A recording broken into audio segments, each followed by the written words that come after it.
Hey, Spiderhound here, and today my guests are dear friends and former students of mine, Chris and Quentin, also known as Future Twist. What's up? What is up? Future Twist have been killing it with nearly 2,800 followers on Spotify, thousands of streams, including one song that has over 200,000 streams. I believe they partnered with Aided on that. Also, also a former producer, Dojo Ninja. They have over 15.4 thousand followers on SoundCloud, over 4,000 followers on Instagram. Their high energy live shows are winning fans all over. And they've recently opened for Pixel Terra. I could go on and go on, but why should I? Because we can hear from them directly. They're killing the first quarter at Producer Dojo. So check this out. So on January 14th, they're dropping their Robot Fight Night single. On January 28th, they're dropping the Future Twist Robot Fight Night Remixes EP with dope remixes from Producer Dojo Ninjas. And then on February 11th is when the Pièce de la Résistance comes with the Everything is Fine in Arcadia EP. Chris and Quentin, well, how are you? Welcome. What's up? We're very good. We're excited. We are very busy prepping for every angle of this release that we can in every direction. We're hands on with it. So it's been performance hectic. video. We got all the merch coming in. We got to ship out all the stuff. We've got to figure out whether or not we're hand sewing on these little patches that we got for the merch. Patches. It's crazy. Every day it's like you wake up at like 8 a.m. and we're like, all right, what do we need to do today? We have like task managers and everything. We're busy. We're so excited for this release, man. But it's the good kind of busy. It's like right. You got something to do good every problems day. To have. We're not like thinking like, oh, it's not what are we gonna do today? Yeah. Totally. Quick pause. I realized we got to put our on-air thing in case Goose comes on. Oh, okay. No worries. You got to get that on-air light with the red light. Right, exactly. Exactly. So yeah, no, I'm super stoked for you guys because I remember like when you first joined the dojo, it was like years ago, and you were a lot younger and very early in your production journey. Absolutely. And I remember you guys were great to work with because you were so hungry, so dedicated, and you took advice and feedback so well. You didn't take anything personally. You're just like we're here to get it done. Just tell us, tell us what you think we can do. And I remember early on, like I shared with you the most impactful thing that I did for creative output, and that was the daily music making challenge that I set for myself, which is to make a song every day. And you guys took that and ran with it, and you came up with your own challenge for yourself, the 100-day, 100 songs in a 100-day challenge, and which was super dope. So let's just rewind the clock a little bit. And can you tell us a little bit about your journey from white belt at Producer Dojo to black belt, and what were some of your favorite moments along the way? Yeah, absolutely. I think starting at white belt, I think we had like under 20 tracks total that we completed. And even before becoming a white belt, I would watch the Il Gates. He did the workflow workshop live with a Q&A at the end. And I watched that maybe like 4 times. I would tune in he was doing it like every week or something like that. And then eventually I was like, Q, like we should consider this. Yeah. And as we were tell them about the call, that was something cool. The call. Yeah, the call. Which call? Remember? With Dylan? That was later on. That was like right after we signed up. Remember, he called you right after stream. What? You don't remember that? All right. Well, Chris doesn't remember somehow. Story. So we were watching it was like the weekly download or a weekly stream from Dylan, and on that stream, you messaged me. You're like, we should sign up like right now. There's like a discount. It was close to Christmas because that's when we signed up in like January. Yeah, you're right. Well, we signed up in May. Okay, I know what you're talking about now. I totally know what you're talking about. Okay. He knows the story. I got the story. That's the beauty about a duo. Like you like exactly. Got a shared memory system. Exactly. So we watched the streams for so long, and eventually like we signed up, and I was like, I chimed in. I'm like, we just signed up. Like, we finally got in. I'm like, we're in. And this was in May, actually, was when it was, because we were finishing up our junior year of high school, going into our senior year of high school. And we had positioned ourselves in high school that basically half our day, we just didn't have school. We were basically doing half days our senior year. And half of those days we would go work an internship for a now defunct event group called Untapped Events, where we would throw raves hosting guys like Virtual Riot and Eptic and Carbon, who we got to open for Ray like Volpe, one or two shows. We got to open for Ray Volpe. And then we threw a music festival, which included us like getting up on scaffolding to build the stage ourselves out in the middle of the woods. Oh, wow. So that was half of our days, was meeting with these people and setting this up and learning about the event throwing space. And then the other half of the days, we were totally free. We had like study hall and time to go home, and we would schedule our dojo meetings on these days, and we would watch over the Ill Gates weekly downloads and stuff like that. So we positioned ourselves in a way to really take advantage of the course, and we knew we were setting it up that way. So I was like, oh, we just signed up, it's May, like, here we go. And he was like, Dylan was like, oh, Chris, so great, because he had recognized me because I'd now been here and active in the Q&As a couple times. He was like, oh, it's so great, like, give me your number, I'll call you. And I was like yes. What, he's gonna call? I was like, this is insane.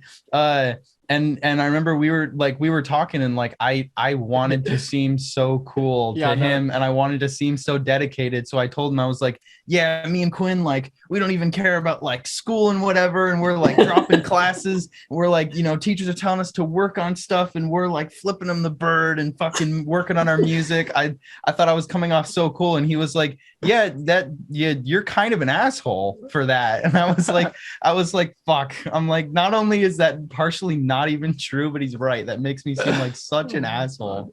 He was like, I got family who are teachers. I wouldn't want students like treating them like that. Like, this is an educational course. I was like, fuck, dude. So I just noticed that I took a really ingenuine approach about it. Which is funny because I ended up graduating I spoke at our graduation. So like that wasn't like true in the slightest that we were blowing off school. Like, right. You just wanted to look cool. I just wanted to look cool for Dylan. Dylan's like, he's like, that's not cool. I don't think he actually called me an asshole on the call, but he said it straight. He was like, hey, that's not cool. Like, don't do that. And so we ended up like, we got off the call. I had now tainted this thing and whatever, but we took the course. We started as white belts, and we would like during our study hall, we would watch the lessons and stuff. One of the first impactful lessons that I remember, we were sitting in study hall. We did it on the it was the arrangement exercise before it was taught the way it's taught at the dojo, right? Where it was just in one of his lessons, in one of his talks, which was uploaded. It was like the original workshop recording.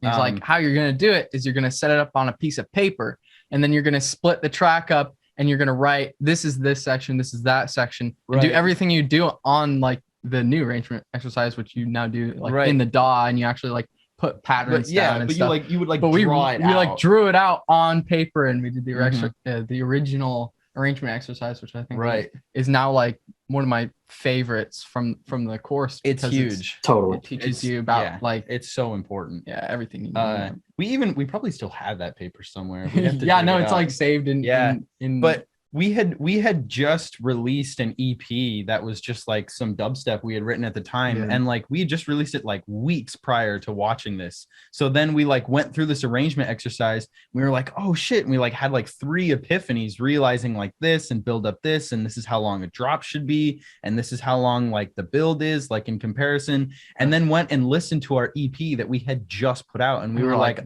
this sounds like shit. Like the arrangement, like we never even thought about arrangement. You know, you just like boot up the DAW and start working. But just do what sounds good. But and then we noticed the one track that Dylan listened to on that stream, which was that really old one, the Rhythm is Garbage one. Right. And he was like, yeah, this is some good stuff. That was one that we looked at arrangement wise, and we're like, oh my gosh, it actually has like the different sections, and we just had done it on accident. but going through the arrangement exercise was how we actually like realized, oh, this is here and this is here, and like these are actually the standards of electronic music, because you can listen to it all you want, and you can like a lot of times. Something that I think early producers will end up doing is they'll make their tracks so long because you get so attached to every piece, and you're like, yeah, this is a cool enough element that it should hang on for 8 bars, and then I add in this thing and this should hang on for 8 bars, and you just get a track where it's like, oh god, dude, like I'm scrubbing through this. But then no, I also like the what is it called, super loops. Like I never heard of those before the dojo. And then I still do super loops. I do super loops every day. Yeah, it's sick. Super loops combined with the arrangement exercise, instant track layout. Not to totally deviate from what you're talking about, but to go back to the whole arrangement exercise thing, having gone through the arrangement exercise on paper, having the epiphany about it, and then going back and listening to our EP kind of sums up like in general how we actually went about progressing in music at the time, because instantly we went back and listened to our EP and went, this is shit, and like just like that immediately like called our own music garbage, and we were like, this is bad for this reason and this reason and this reason. Like we were never once like afraid to learn something or afraid to be super critical of ourselves. And that EP was probably on stores for like a record small amount of time, because then we filled up our catalog with better stuff, and we were like, this is bad, gone, and like just got rid of it. And that's like there's something about the old Future Twist days, is we were making so many tracks because of the 100-day challenge, right? Like it's kind of hard to be like, oh shit, make an EP out of this, because we're like, our shit just keeps getting better, so like why would we make this an EP when like our next EP was just going to be better, and then in like 2 weeks it became difficult to even release something, because if we didn't put it out like the day that it was released, within a week we would have something that would just blow that out of the water, just because the dojo, everything we were learning in the dojo was so quick. But so then when we would like take these mentorship sessions, and we started with 1 or 2. I think we did like the mix down with Scoobs. We did Mitch Brady. I like the Mitch Brady one because that's, I think, where we got the 30 track challenge. Right. November challenge. About February album writing month. No. It was November, wasn't it? Yeah, it was. But it was because he was talking about February album writing month. And then we were here in November, and we were like, oh, so we basically we did a small version of it where each of us independently did a track a day. And we also did this with a friend of ours, and we wrote up basically like a bet between ourselves. Like, if any one of us drops, you have to pay $25 to each of the other 2 people. And we kept that motivated. Right. That was the pre-100 track challenge, and we made $75 off of that, because our third friend who we were doing with missed a couple days, and then was like, I'm sorry, I can't do this, and then dropped out, and we let him pass.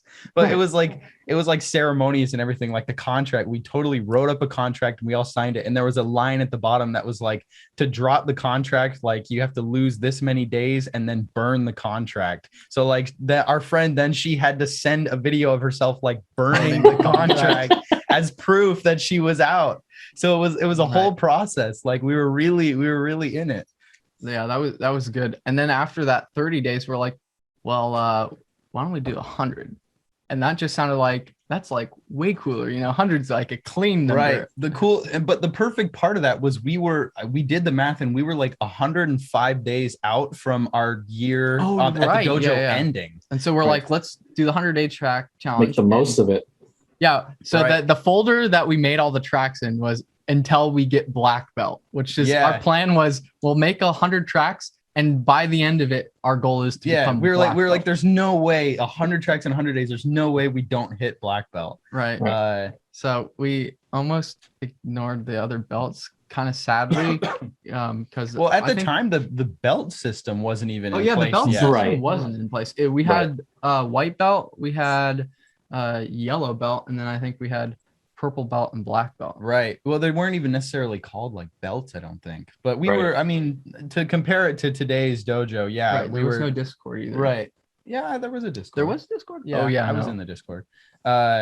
maybe but and so now by this time we were working with you exclusively, Sean, because we had like gone through, and then our first lesson with you, we got off. We were just like, we have so many actionables, we have so many things we're gonna do that like we learned so much, and then it wasn't even a question of like what mentor do we want to try next. It would just became like when is Sean next available within our time schedule, and we would work with you exclusively. And I'm sure you remember it was like track feedback and what do we do here, but then by the end of it, it was like we met this guy who says he wants to manage us, but he's a total dickhead. And we could come to you with anything, and there was an answer there was insight, there was like it was very often like non-bias of like, here's what I would do, but here are like alternatives that you could do as well, learning like good problems to have and stuff. A lot of like options that. like you weren't just like, no, don't work with this guy. You're like, it was kind of sketch because of this reason and this reason, this reason.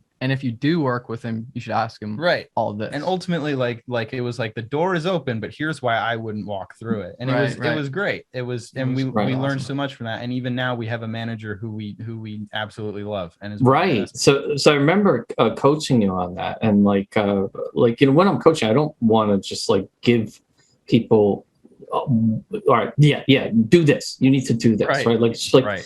Just give a more balanced approach. We're like, look, you could do lots of things in this situation. And then I gave you things to think about. One of the things I gave you to think about is like, I was like, okay, this guy, he's worked with some successful artists, right? Mm-hmm. But you've said to me many times in telling me what he's like, that he's just a total jerk. And he was terrible to work with. And I just said, like, all right, so think about your life, right? Like, if you could construct like your perfect life, right?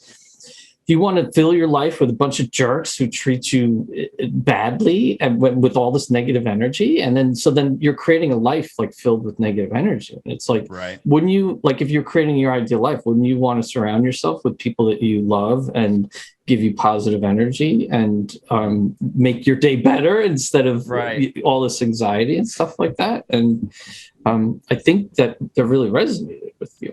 Yeah, totally. I mean, it was great. And it was no question to us, because it was also like, here's also why you don't need him right now. Right. Like, why this is what you can do still with your project without him. And that really gave us the motivation to ball up and be like, no, thank you. Like this is not something we want. But just the act of being able to bounce off anything, even things like Trello, like we had never really even heard of a task manager. And now, like, one of our New Year's resolutions going into this year is that we have a task manager that we're going to use like a Bible, like every day, log into it and check stuff off. But even, I mean, the easiest way to sum up why we were so eager to keep working with you, like, we had the first track that we ever even like put in your track feedback and ran past you was this track called Happy Fields. And it's this like, like wobbly kind of trippy. It's this really like nice track.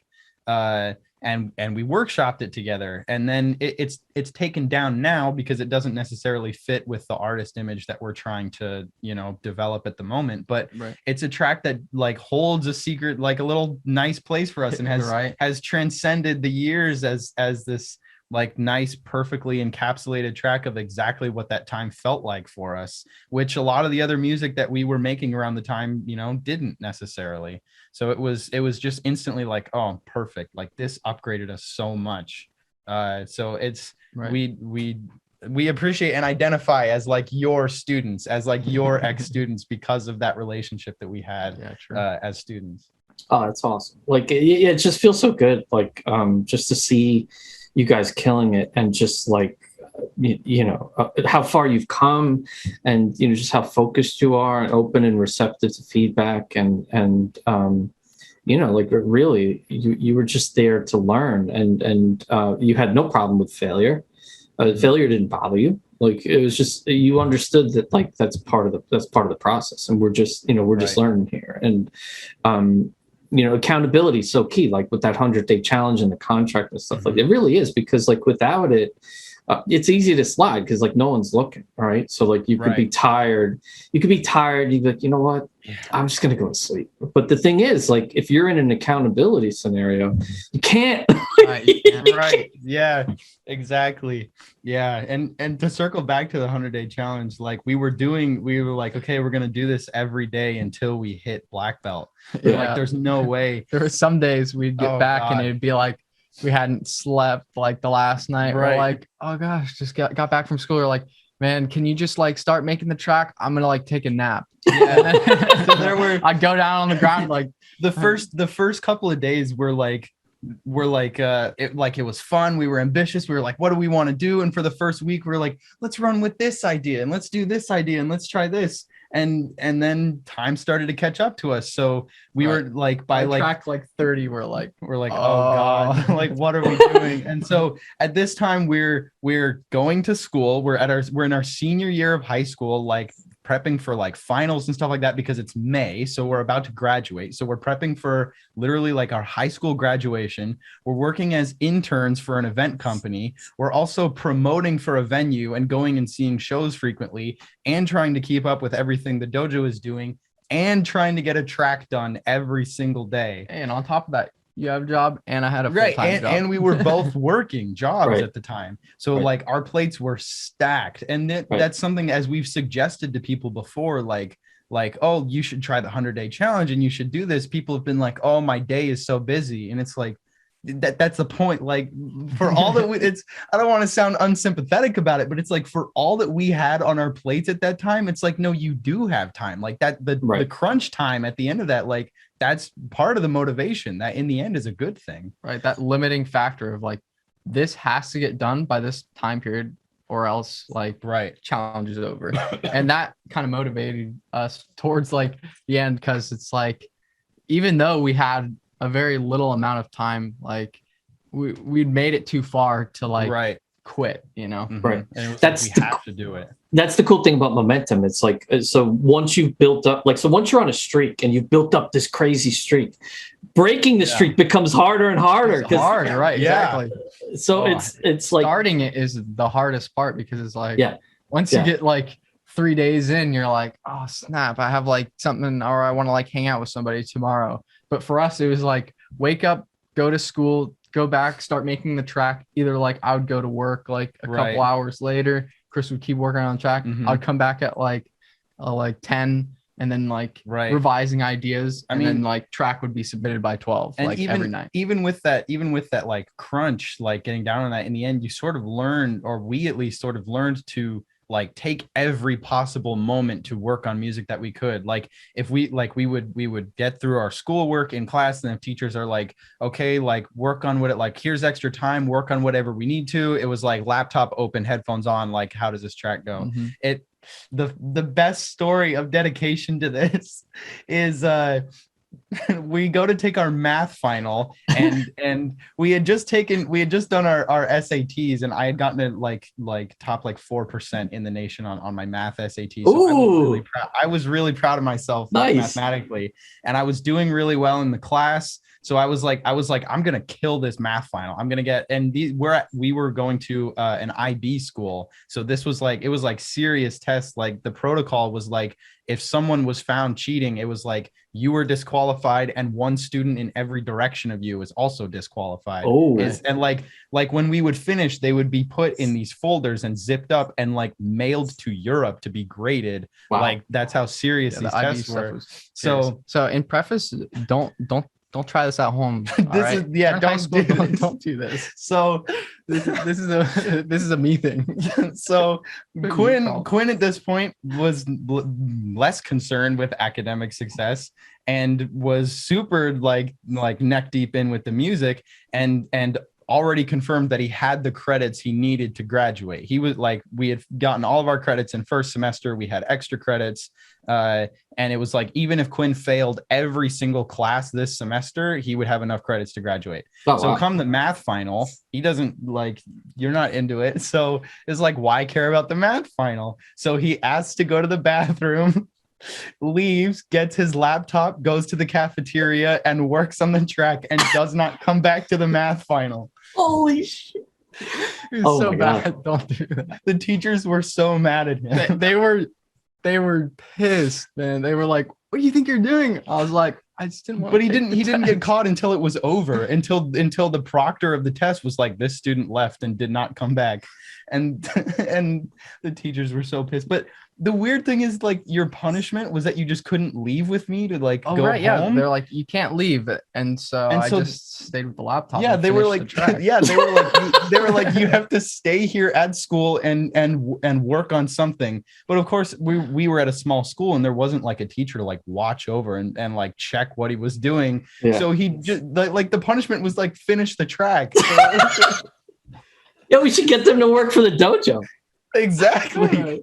Oh my God. So it was crazy. Like, that's how dedicated that it was in the end. There were days that like we would have a show before, like we would have a show on a school night where we came into we're like, school. we have a show tonight, but we have to make a track. Right. Still. So we would go like to our timer. We would go to the show. We'd get home like after the show on a school night. So we'd get home at like 1. We'd put out like an hour timer and just bust out something. It had to be start to finish a full track, 2 drops, like everything. Right. Obviously not the best work. Oh, some of them were literally just like, intro, build up, drop, and then copy and paste. Right. Oh, totally.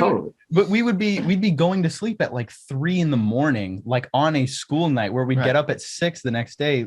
There was a day that we came into school so tired that we got drug checked. They didn't drug test me though. Oh, yeah, they didn't drug test you. I don't know why they thought I was like a really nice kid, which I was. They didn't for some reason question. I don't know. Whenever I wake up early and I'm super tired, my eyes just like they don't get bags under them. It was me and our friend Emmett who had gone to the rave with us. We were so tired, and it was such a packed show that we went to school, and they searched my locker, and they searched my backpack, and I mean I had the X's on my hand, and as like even today I sort of pledge myself as straight edge, like I'm totally sober, like I don't get drunk, I don't do drugs. And at the time I was like also underage and like had an expectation to uphold because we were promoters. Like we can't be promoting for this venue and then get sloshed and make a fool of ourselves.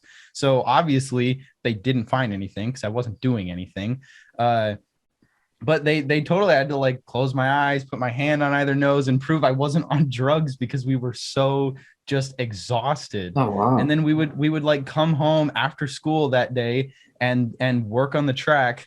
And we would trade naps on Quinn's floor as each of us traded the hot seat working on the track to get the track done, because that's how serious it was. It was every single day, a full track start to finish. And that's when Chris discovered that I sleep like a stick. And Quinn sleeps in a coffin. It's so freaky. I would look over, he's literally on the ground, arms crossed, straight out like he's in a coffin.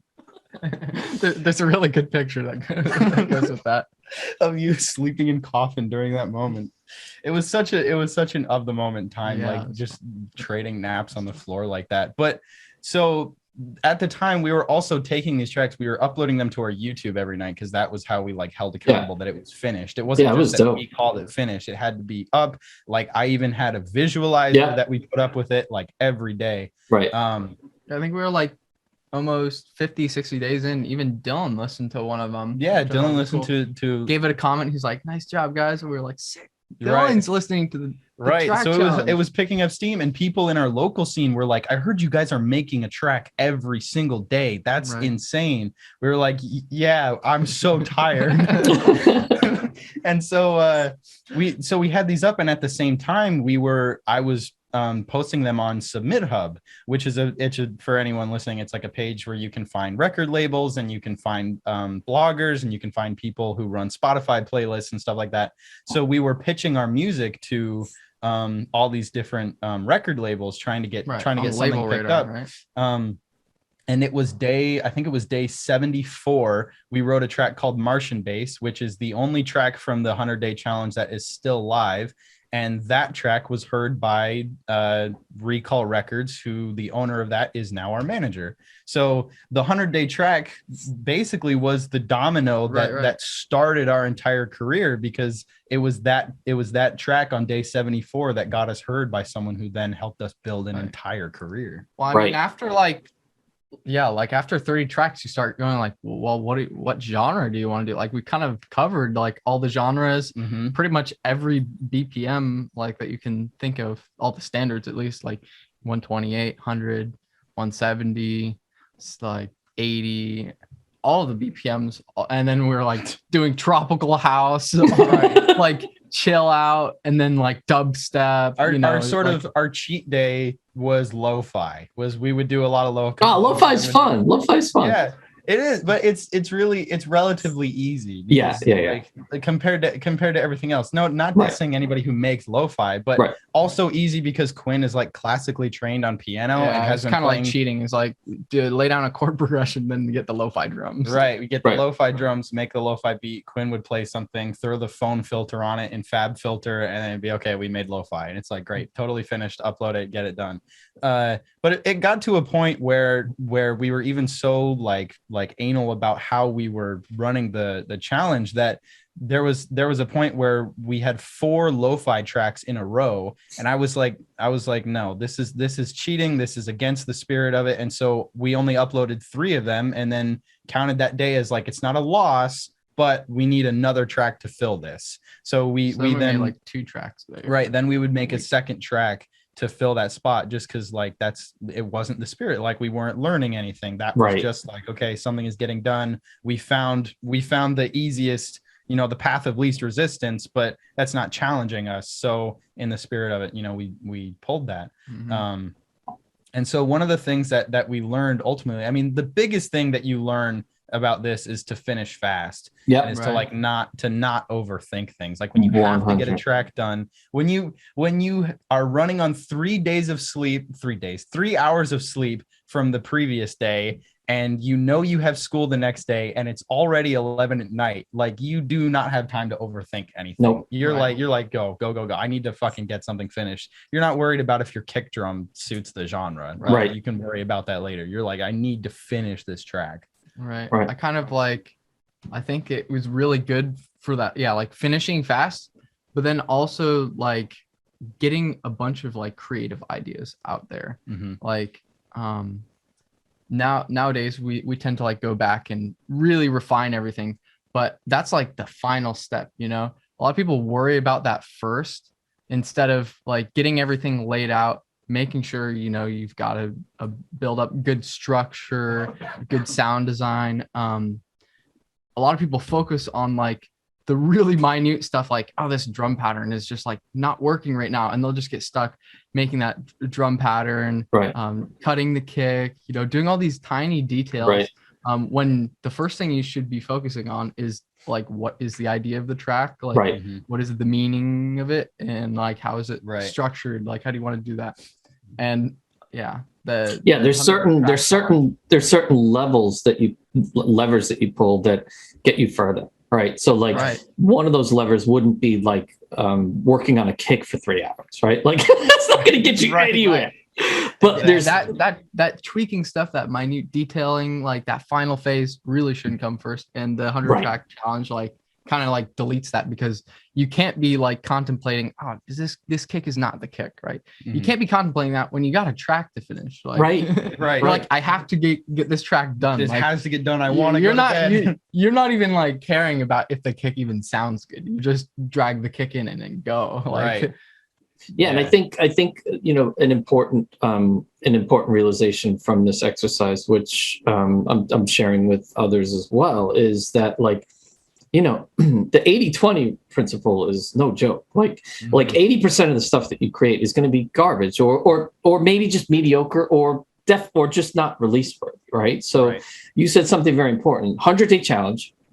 None of those songs except one out of 100 are still up, right?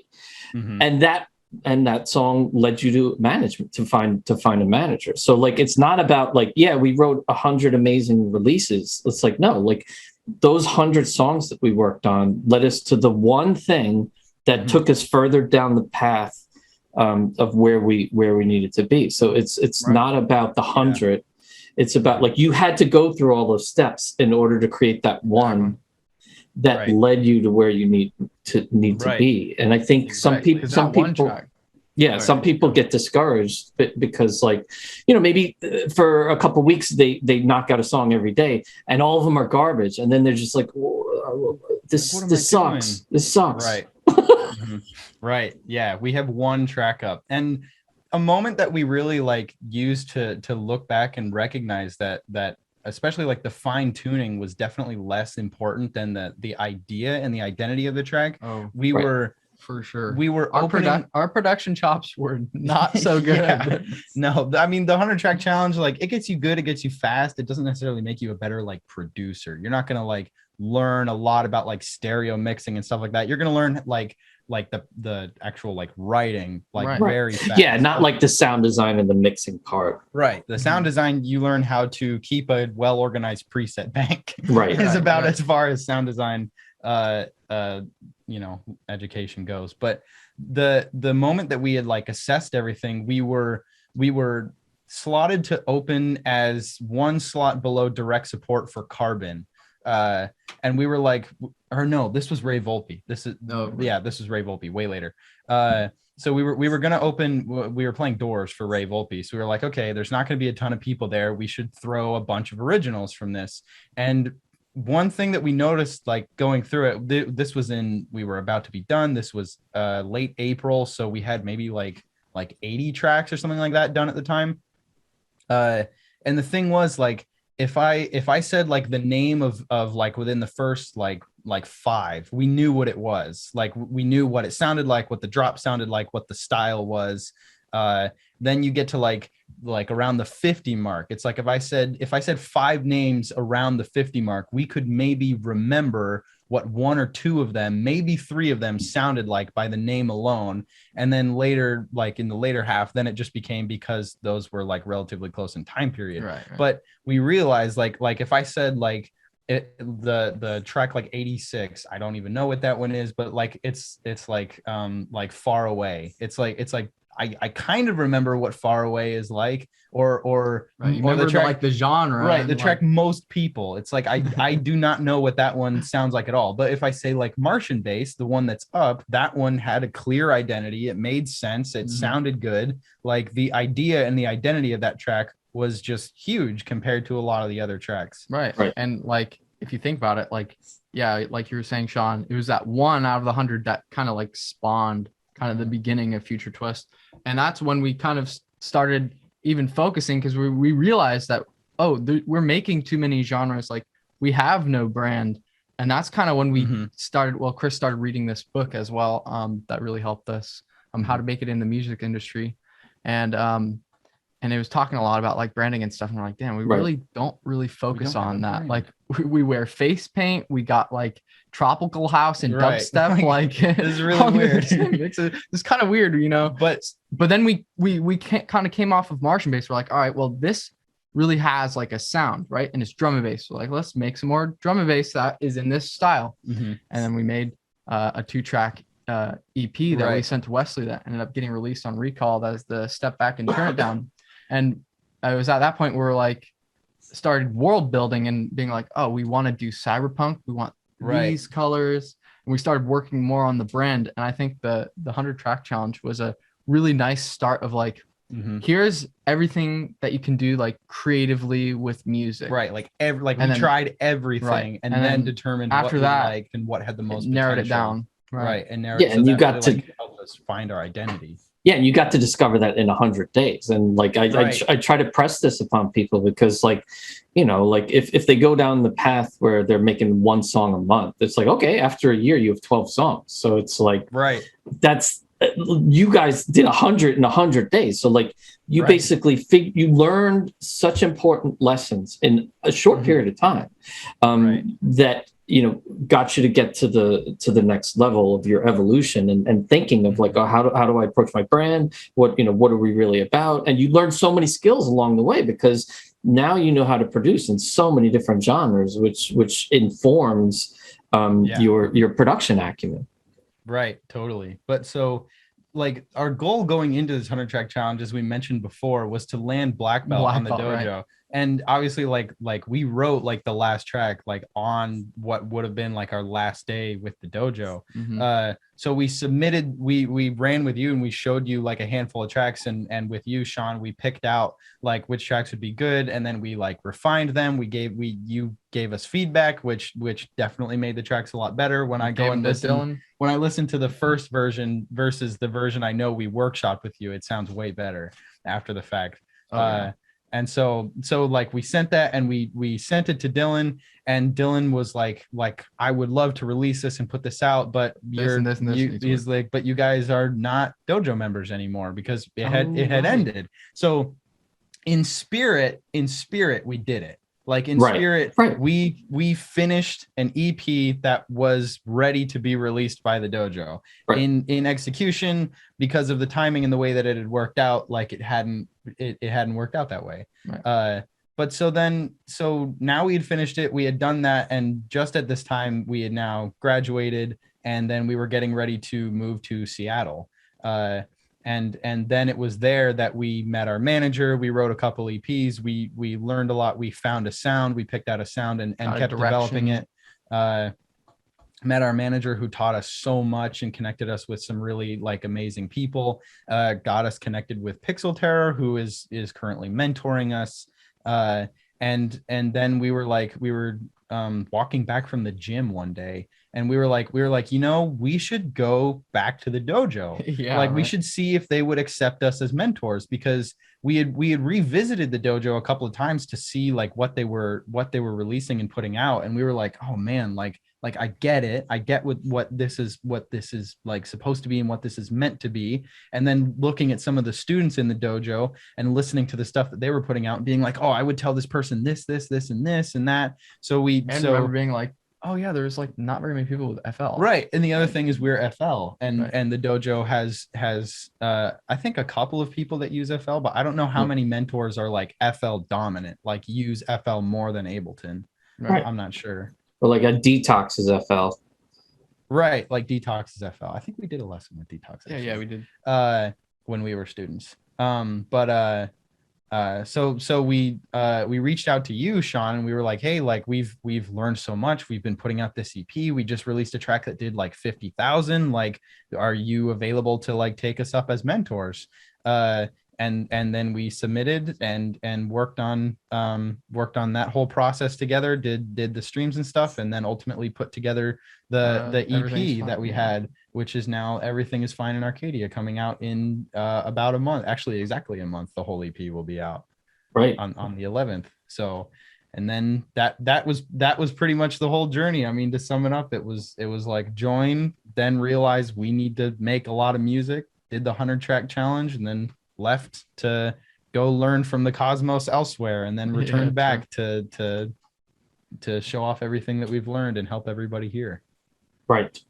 Yeah, and it's been really really inspiring for me, just watching your growth, and just, I mean, you're killing it, and I'm so happy for you guys, and it gives me a sense of purpose, because it makes me feel like, you know, the time that I'm spending sharing information with people is helping them. Absolutely. You know? Absolutely. Totally. I mean, it was going back to those times. It was literally like once a month. It's like we met with you, and it was like your education and what you taught us was what fueled us during that time, and was basically our extra refinement on top of grinding as hard as we could. Yeah, I mean, you were a delight to work with, because you were just so hungry. You were just like, what should we do? And then you do it. Like, we're gonna do this, and then we're gonna do this, and you did it. Like you like, you never disappointed. You always like achieved your goals, and it was just like, oh wow, these guys are awesome. Like thing to look forward to, like every month we're like, all right, since we're doing the challenge, you know, collecting a bunch of tracks, and we're like, oh man, I wonder what Sean's gonna think about this one. Which one do you think he's gonna like this one more? It's like, which one's the best out of all of these? And when we'd come in after like a month and give you a whole bunch of tracks and be like, all right, let's like pick the best out of these. And I'm sure the one that I like probably wasn't the one that you thought I was gonna like. Was that the case? Oh, it probably was. I don't remember. Yeah, I don't remember either. Yeah, it wasn't even well, because ultimately we weren't walking away with like, oh, like this is the one he liked the best. We were walking away with like, this is what we need to do to refine this and this and this and head in the game, like right.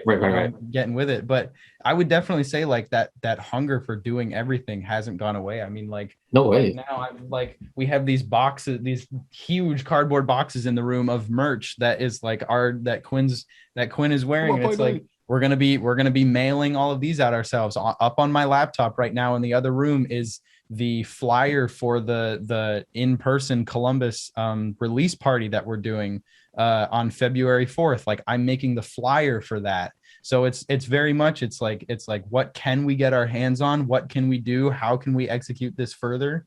And like, just, I mean, every day it's like the mentality that I think we like to take is, first of all, the idea of glorifying the work. Because a lot of people, like, you know, you glorify the result, you glorify, like, you know, waking up and it's the day you're going to headline Ultra and it's the day you're going to play the show, and you imagine yourself playing the show with fans and crowd surfing and all like that. But, you know, do you dream about waking up at 6 a.m. and you know, having to learn After Effects to make a track trailer, or do you dream about, you know, watching 4 hours of YouTube videos on how to write up, you know, a good bio for yourself? Like these aren't the things you're dreaming, but you have to keep in mind, like, all of those things are necessary to hit that like headlining Ultra state. So we try and, you know, glorify the work and wake up and feel proud that it's like we chose to be neck deep in merch and press release editing and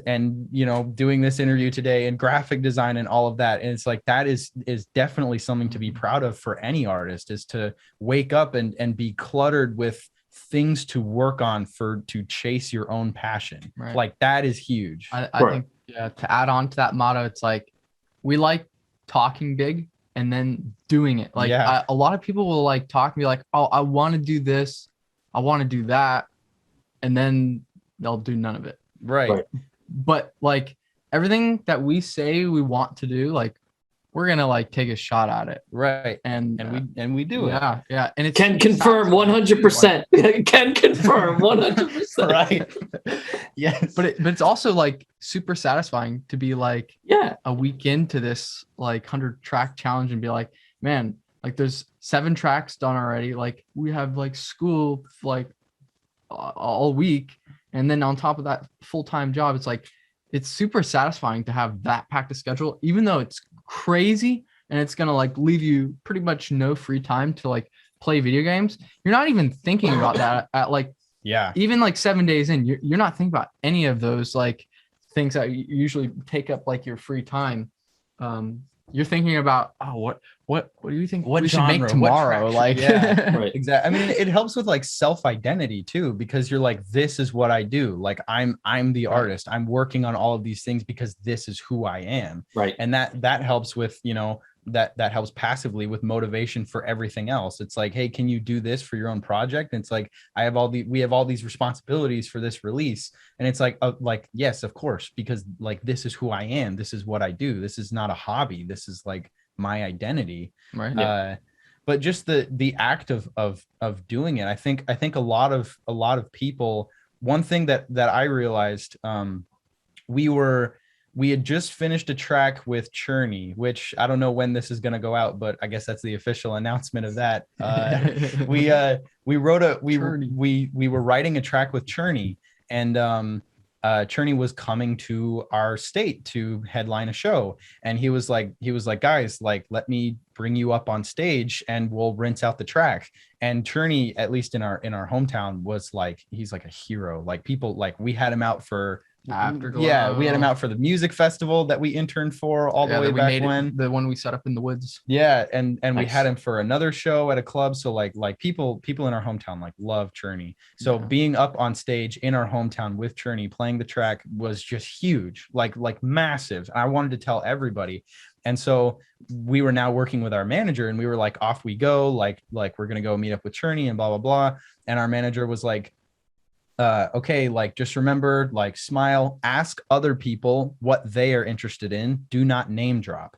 And had me take a step back and realize like that's kind of all I do and all I've been doing, because I've been so excited about like what we're working on, and I want to show you this and tell you this, and we just got linked up with Pixel Terror and this, and it's like people don't get excited when you sit there and tell them why you're the coolest person in the room. Even if you genuinely believe you're the coolest person in the room, like that doesn't get people excited.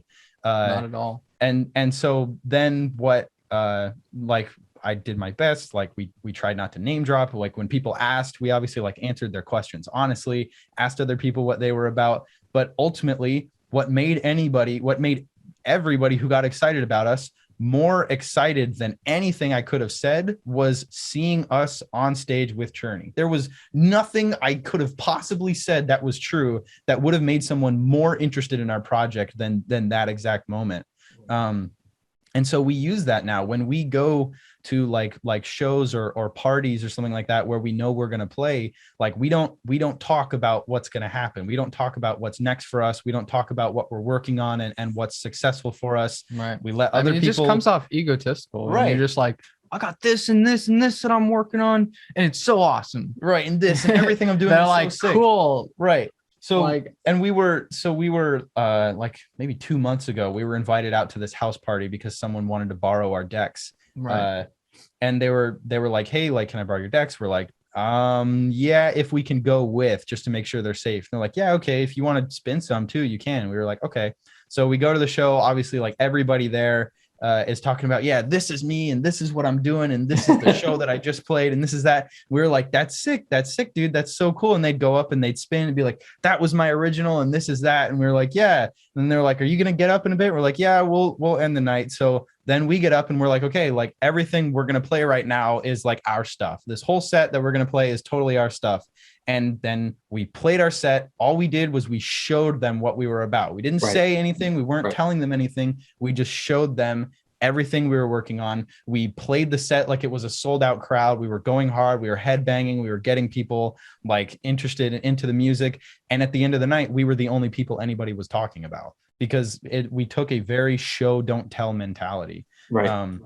And that I think that's huge for a lot of any room that we walk into with artists, like the first instinct anybody has is to talk about themselves and why they're huge. And like, we don't get, or what they're working on. Right. We don't get asked like, what are you working on? Like, what's huge? Like, what's next? Like, so we don't talk about it. You know, we ask other people what they're about and they get interested.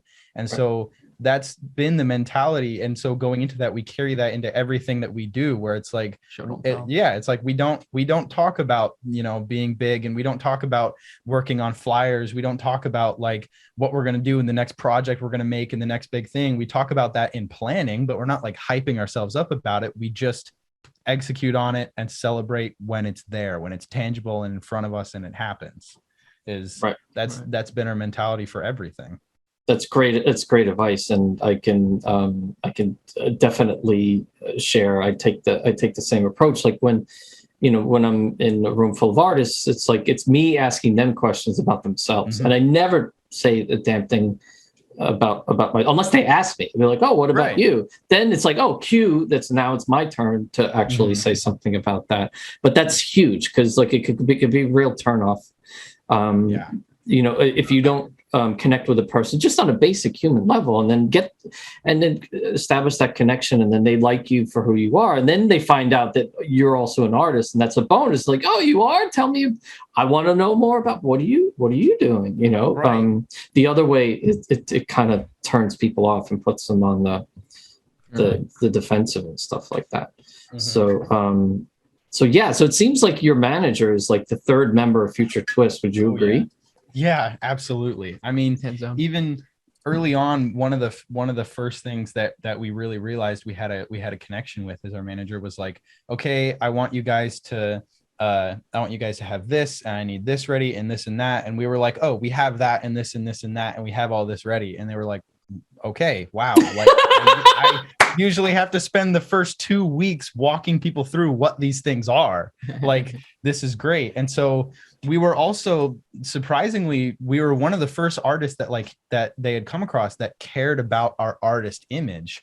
Because originally they were like, hey, like, here's the cover art for Rebelware, for your Rebelware EP. Do you like this? And they were used to just getting like a yes or no. And we were like, can we change the color palette to this? Like, can we do this and that? And they were just shocked. Like you care, like you actually care. And like, I think that's something that we were definitely originally scared of. And I can understand like why a number of artists are like, if someone's like, hey, do you like this? Like, you don't want to come across as rude or picky of being like, no, can we change this and that? But ultimately, like, it's your artist project, and showing that you care really projects this idea that like, you're going to care about everything else as well. You're going to care about the promotion, and you're going to care about like what everything looks like. And you have a brand, and you're there to be taken seriously, right? Not just, be a name attached to a release. And I'll tell you what, when you're working with artists, you tell them, give me cool art, they freaking hate you. Mm-hmm. But when you go to the artist and you're like, I want a cyberpunk lady with like kind of a visor, and I want it in this color and this color and this color, they already have something. Yeah. And they're like, oh, I'm going to go at it. Right. You've done half the work for them because you told them exactly what you want. But if you're like, I just want cool art, because everyone wants their stuff to look cool. Right. Right. Just give me cool art. That's like the typical. That's like it's funny. Yeah. Yeah. When working with graphic artists, it's really important to give them a vision board and a very clear idea of what you want, because it's really frustrating from a graphic artist perspective. If somebody says, yeah, just give me some cool art. It's like, okay, cool art. Here's some cool art. And then they're like, no, it's just more back and forth. Right. Yeah. Exactly. I think that's one of the cool things. Like we've been involved with like the brand image since. Mm-hmm. Like since you read the how to make it in the music before industry. We met our manager even. Right. And it helps with everything, because like one, it gives you a base plate of like what colors you want to use in cover art, or just the whole aesthetic, the whole aesthetic feel. It can even help with like the music writing. You're like, what like kind of image in my head from this universe that I've like thought of, like what kind of like music would like fit to that. Right. Same thing with like stage wear, like what you want to wear on your like first tour, or like EP art. Right. Everything. Yeah. Mm-hmm. To be in on that. I mean, and even like our manager, like they did such a good job at understanding like everything about the project, and listening to like what excited us and what we wanted to dive into, and not injecting too much of their own inspirations, and listening to us and what we liked, and like recommended me books to read of stuff that then has gone on to inspire me greatly to like build up our artist image. I think the best case study, or the best example of our artist being that sort of secret third member of Future Twist, is the track that's actually the single on the EP. Yeah, the Robot Fight Night. That was Wes's idea. we wrote the track minus the fight chants and the metal and the clashing and everything that gives that track the Robot Fight Night identity. Wait, I got the first version on my phone. You have it somewhere. Remember we were working with the Disciple vocals, and it was it was D&B Bop. The track D&B project Bop. Was called D&B Bop. and so our manager was like, okay, like we gotta get like a better identity for that. D&B Bop is like obviously not even necessarily a very inspiring working title. Yeah, right. D&B Bop in Need of Face, and it sounded like this. Oh, actually, the original one had the Disciple vocals. Can you hear that? Yeah. Okay.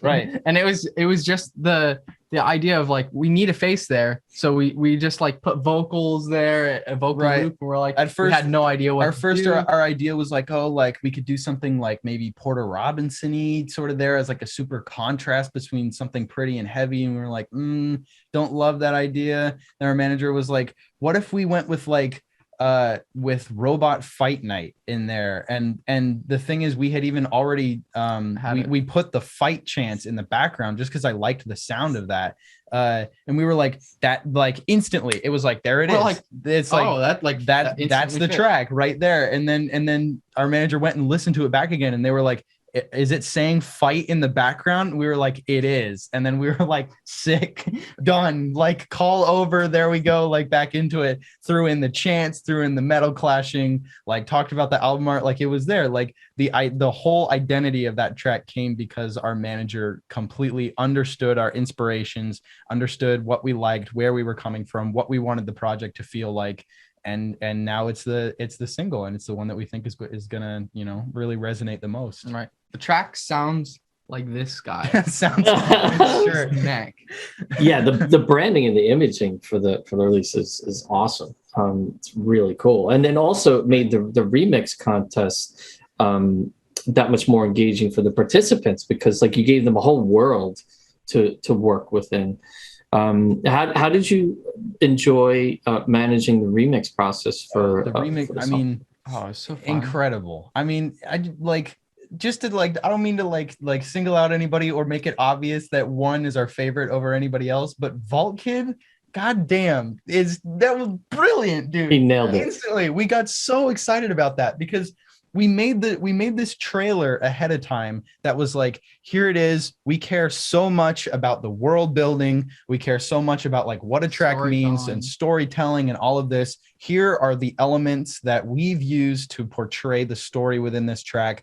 And here are some ideas of what you could do to portray a different story in your track. And here's some examples of stories you could tell. Like it was really emphasized on that. So we left it. People dished out their remixes. A couple of them put it in our feedback section. We were able to be like, hey, like you could change this and adjust this. And as a big picture thing, what story is this telling? And then on the day that the remix CP entries closed, we went and listened to all of them. And it was like, we listened to one. It's like, oh, that's not bad. We listened to another one. Be like, that's also pretty good. That's not bad. We're like, okay, we like this one. And being like, yeah, all of these need a little bit of workshopping. And we put up the Vault Kid one, and it's this like it starts and we're like, this is promising in a different world. And we're like, we had listened to so many that were like okay and needed workshopping. We took a video of us so that we could send it to everybody as we were listening to it.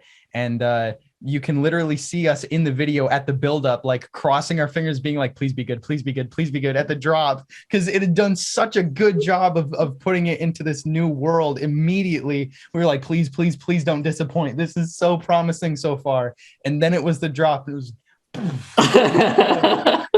just everything you would want from a remix for a remix contest like this. Right. I mean, amazing. Totally took the best parts of the track identity, translated them into his world, in his super like bright, almost pastel, like neon chip tune world. I mean, it was excellent. Incredible. It was insane. Like, I'm so happy, and I like we're slowly in the works of working on something with Vault Kid, just cool. from how exciting it was to listen to that track, and we're so proud of that. And I love the remix competition because I mean, we've never had like pretty much anyone remix our stuff unless it's like under the table, like a friend, right? Like a friend. But listening to that many people like work on a track that you've like worked so hard on is like, it's awesome. It's super rewarding. It's like, man, now all these people get to put their own ideas on the track that we made. So it was awesome. And after workshopping all of them, like I think Squidot did a really great job of translating it into a different world and telling a different story with it. The soundscapes are really cool. The samples that Squidot added in are super sick.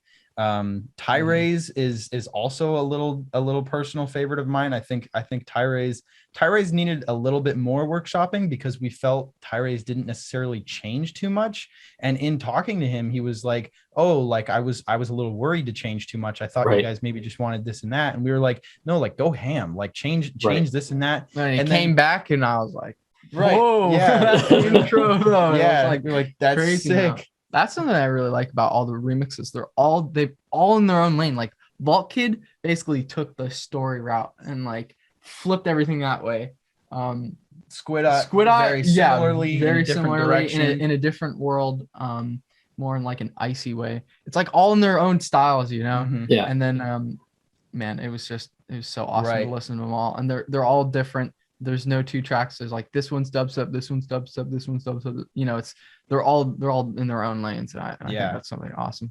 and it was super fun, and only because Dwelm is the only one we haven't name dropped yet. Oh yeah, Dwelm. Holy shit, that was the one that I listened to, and it was instantly. Yeah, Dwelm's was so sick. We were originally concerned because we were like, is there anyone that's gonna beat that one? Well, we were like, oh, Dwelm's like it almost doesn't sound like a remix. We were like, this is incredible and incredibly new, but if you played the original and the remix side by side, like they don't necessarily, like it doesn't necessarily sound like the same identity or like the same track.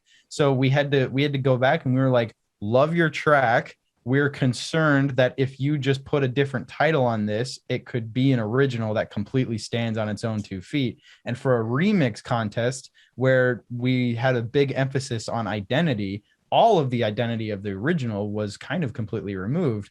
So we were like, you know, can you go through, like, you're allowed to say no, we would still love to put this out, but it would be sick if you could go through and just find something from the original just to tie them together.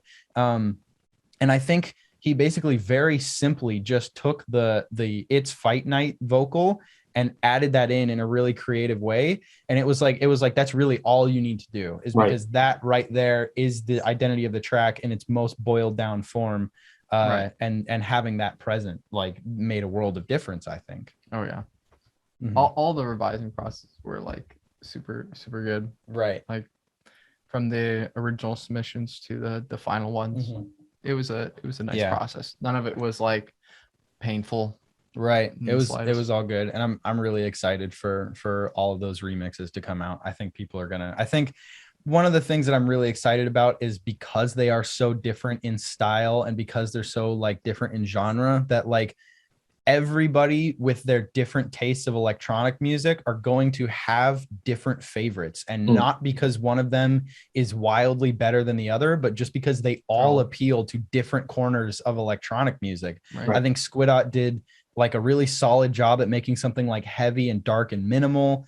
Vault Kid obviously made something like bright and happy and chiptune. And so people who think Vault Kids like is the best and people who think Squidots are the best, that's going to like basically base off their taste more than anything else. So going into having a remix EP like that, where you have heavy hitters that can appeal to everybody's taste, like I'm just super proud of everybody that's on that EP for helping us, you know, put that together. Mm-hmm. Yeah, me too. And you know, it's so cool when you have a remix EP with that much diversity on it, and it just makes for a better remix EP. It's also interesting to see that, like, you know, when you're in a remix contest, you never know what the artists want, right? So, like, you know, like Tyrese thought, like, oh, I didn't know I was allowed to get wildly creative, because some remix contests, that's what they want from you. They want you to basically make a carbon copy of the, you know, of the original that's slightly different, right? And others want it to be a complete flip that's like barely, you know, recognizable.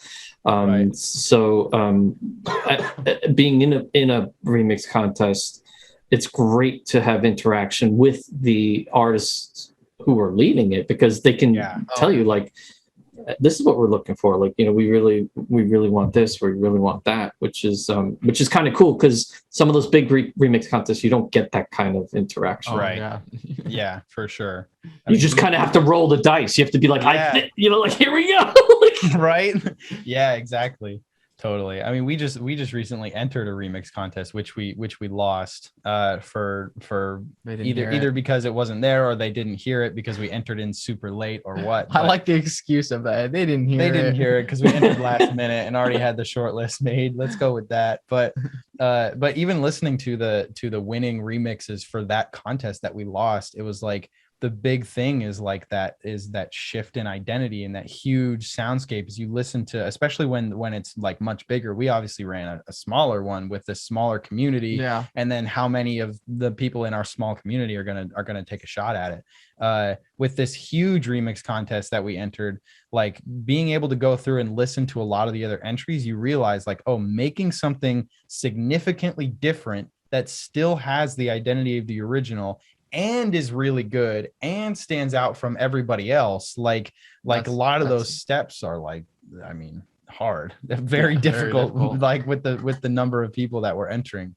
I think the winners killed it, and I think they they all have tracks that stand out like significantly, stand out from the original, stand out from each other, stand out from ours. So it's really, in terms of remix contests, like, you know, sometimes they do want you to make that like carbon copy, you know, and sometimes they want you to make the original, but regardless, like, you really have to stand out from everyone else. Right. And going into a contest like that, sometimes it's like, oh, like, I got to make something super good. Like, how do I make this sound really good? But, you know, your best attempt at making something super good might, you know, sound really similar to someone else's best attempt at making something super good. Right. And that's, you know, the dojo touches on this in lessons when you talk about like the purple cow and the idea of like being unforgettably bad, being better than being forgettably good. Right. You know, where you can write, you know, a super solid track, but if it sounds like everything else that's coming out that year, it's like, is it really going to like stand out and be like something memorable in that year's releases? You know, focusing on making something different rather than good, because like different can be like legendary. Good can only be good. Right. Mm-hmm. Right. Definitely. So it sounds like it was a really positive experience working on the remix EP. Tell me about the making of the Everything Is Fine in Arcade EP. So would it be right to think that Robot Fight Night was the first kind of foray into the concept, and or just to tell me, like, where did Everything Is Fine in Arcade come from, and how long did it take to finish?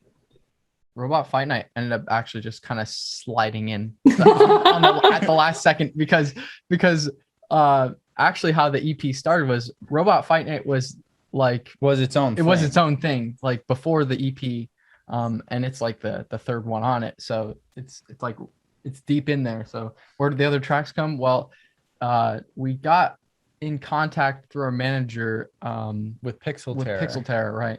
And basically the other tracks on the EP, like, we got there, our manager had like a really close in and was like, if you ever wanted to shoot your shot at a collab with Pixel Terror, now's your chance. So how about in the next month, write 5 tracks that you think they might be into?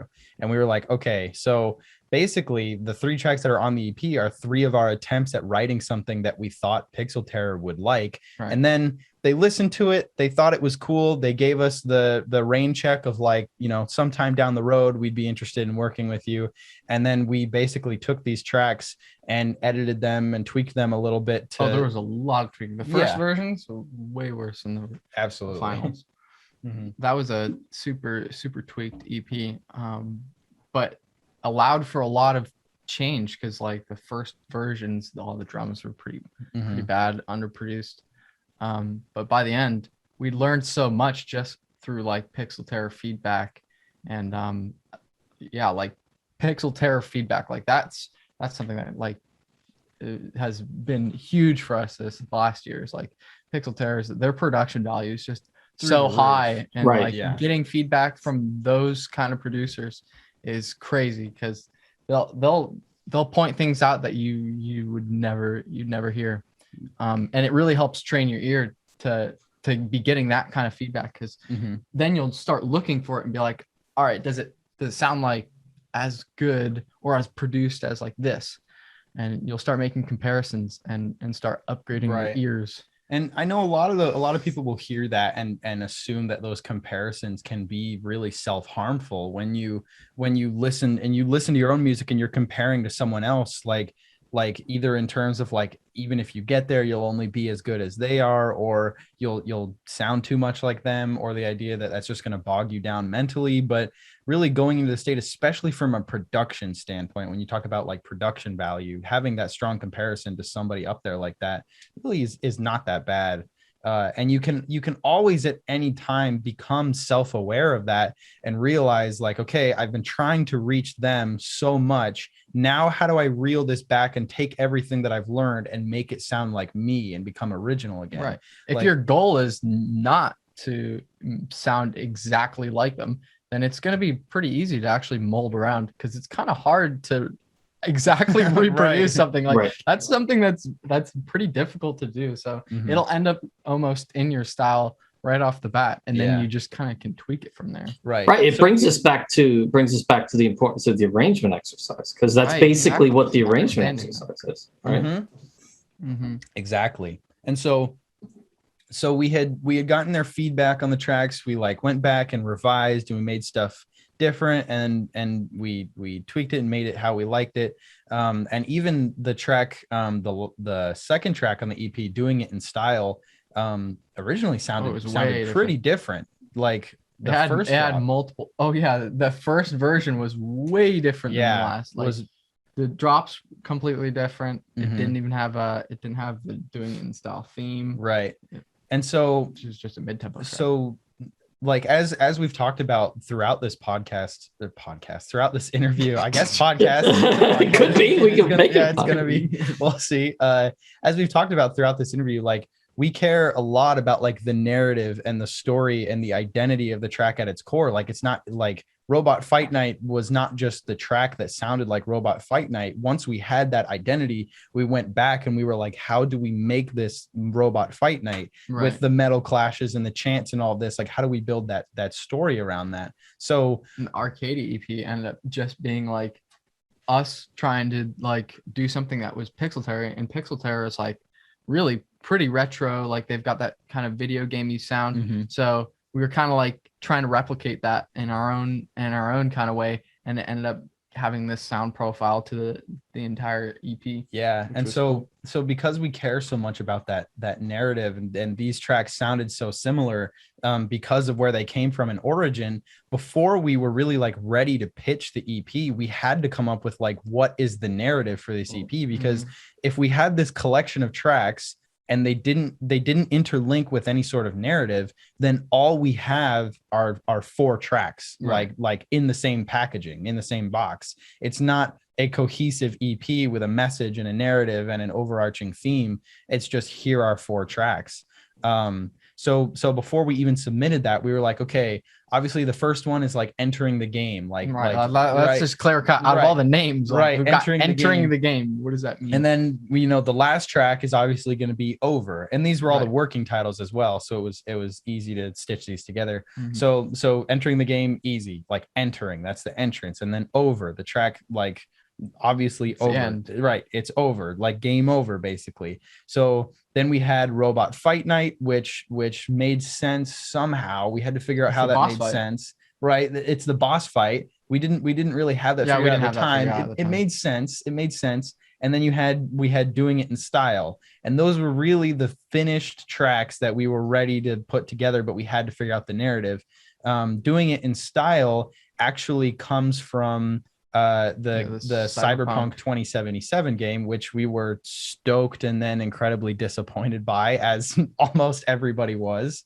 But we would watch through like the trailers, and we have like the lore book. I mean, even right there on the screen is a poster. If you tilt the camera more, there's another one. But like the postcards, like the world of Cyberpunk 27, the game, the engine, the AI, terrible. The world building and the lore behind it is still really rich. And I think that was why people got sort of disappointed, was because they did such a good job building up the world. Building up the world and advertising the world, and then as an experience, it was shoddy to play through. Right. It didn't let you experience it because of all the glitches and stuff. So you got that instead. Right. So the idea of Doing It in Style came from something that right, is the Cyberpunk the fashion. They advertised and showed off that like your fashion, like there's going to be so much customizability, and there's going to be all these different clothing you can wear, and you can change the stats to make your character look good. And so it's like the sample. Do you remember what she said? Right. There's these 4 sections of people throughout the world, and they are basically separated by their style. And it's like their style of what they wear, their style of how they act, their style of the cars they use, like everything is separated in style. So there's a commercial. There's a like commercial trailer for it where they're talking about the kitsch type of people, and the line that they use to describe these people is that it doesn't matter what you're doing as long as you're doing it in style.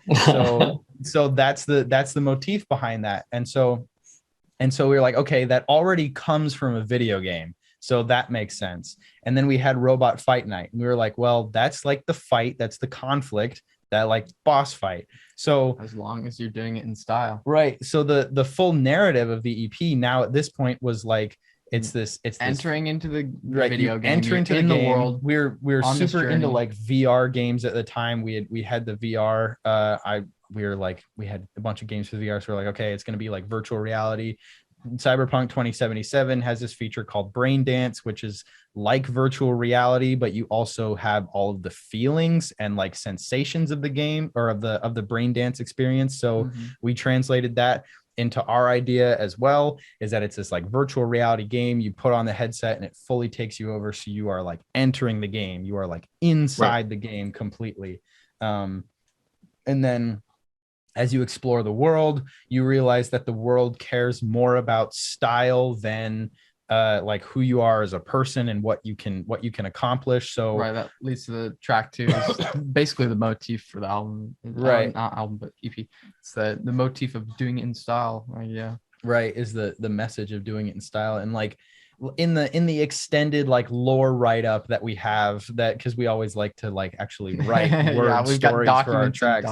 We have so many documents of like actual like stories behind the track. In the story, it's like you realize that your character's EXP goes up if your clothing matches more than it goes up by completing quests and evolving your skill tree. So you realize doing it in style, it doesn't matter what you're doing as long as you're doing it in style. So that gives the character the motivation to enter. They see a flyer for the robot fight night and they realize, if I get a mech that looks cool and I know how to use it and make it cool, I probably have a shot at winning.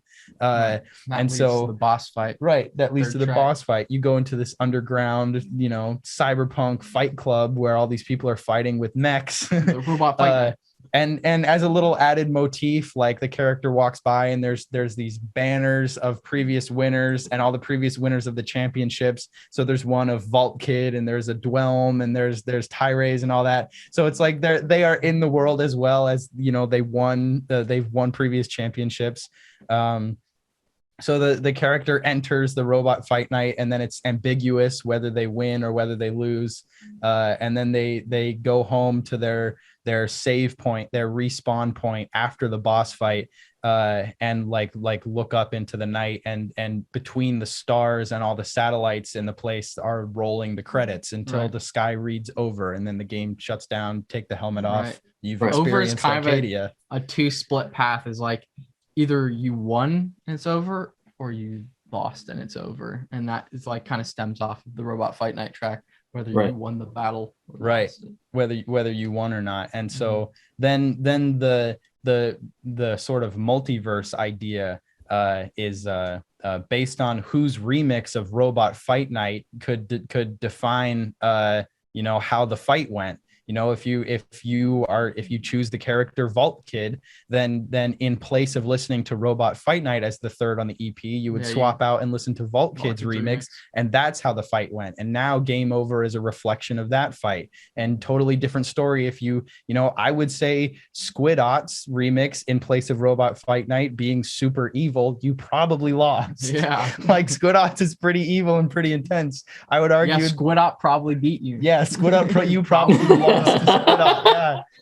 So then Game Over is obviously like, you lost. So that's the idea of that. And so with everything we do, we like to get super creative and talk about the messages and the motifs and the meanings and stuff like that. Like we mentioned, we have pages and pages of stories. I've had to go through and like organize them, because they're just so much. If you go onto our Google Docs, it's like Wintermute story, propaganda story, Game Over story, entering the game story, Arcadia full narrative, and we just have like documents of EPs that we've never written and bunch of stuff like that. Because early on, I sort of took a notice to realize the average, if you think about it, like if you draw out, I remember in 8th grade, my English teacher basically took a children's book and read us this children's book and then was like, okay, if we were to map out the tension of this book, right? You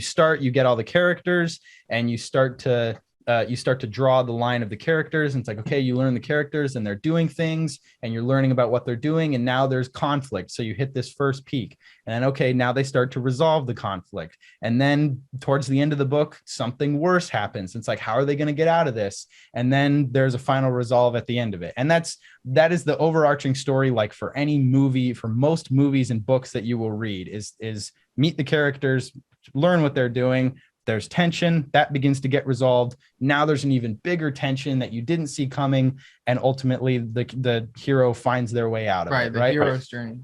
Right, the hero's journey. So if you think about that, right, it's very much, it's like you build up. Here's your tension. Here's your first spike. Then you begin to come down. Then you build up tension again to an even bigger spike. Then you come down again.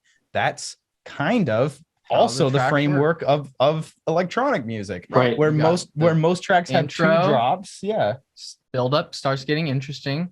First payoff is the first drop, and you have like the break. Then you've got like the I don't know, second verse you could have, and then build up more tension into something completely different. Second drop, switch out, right, and fade out. So seeing those two things linked together. We actually I read the book The Neuromancer, which happens to be Dylan's favorite book as well, I learned, which is an incredible read. Cool. It's a great novel. And so we took the idea of the Neuromancer, and I basically took the themes and some of the characters, basically one of the characters, and adapted it into a world within our universe. And wrote a story basically following that curve. And then we took that and translated it into a track. And that is now one of our favorite unreleased tracks that we've ever put together, because we were following this typical story curve. And so we like doing that. So it's sort of the same way with like the EP, and all of the tracks on the EP is they all have their little miniature stories within them. And I think in a dream world, one day we'll be able to do fully animated videos and use the stories we write as storyboards, and be able to, put together music videos that portray and go perfectly along with the music based on these stories we write for the tracks. Right. It's so cool to hear like the story of Everything Is Fine in Arcadia from your perspective.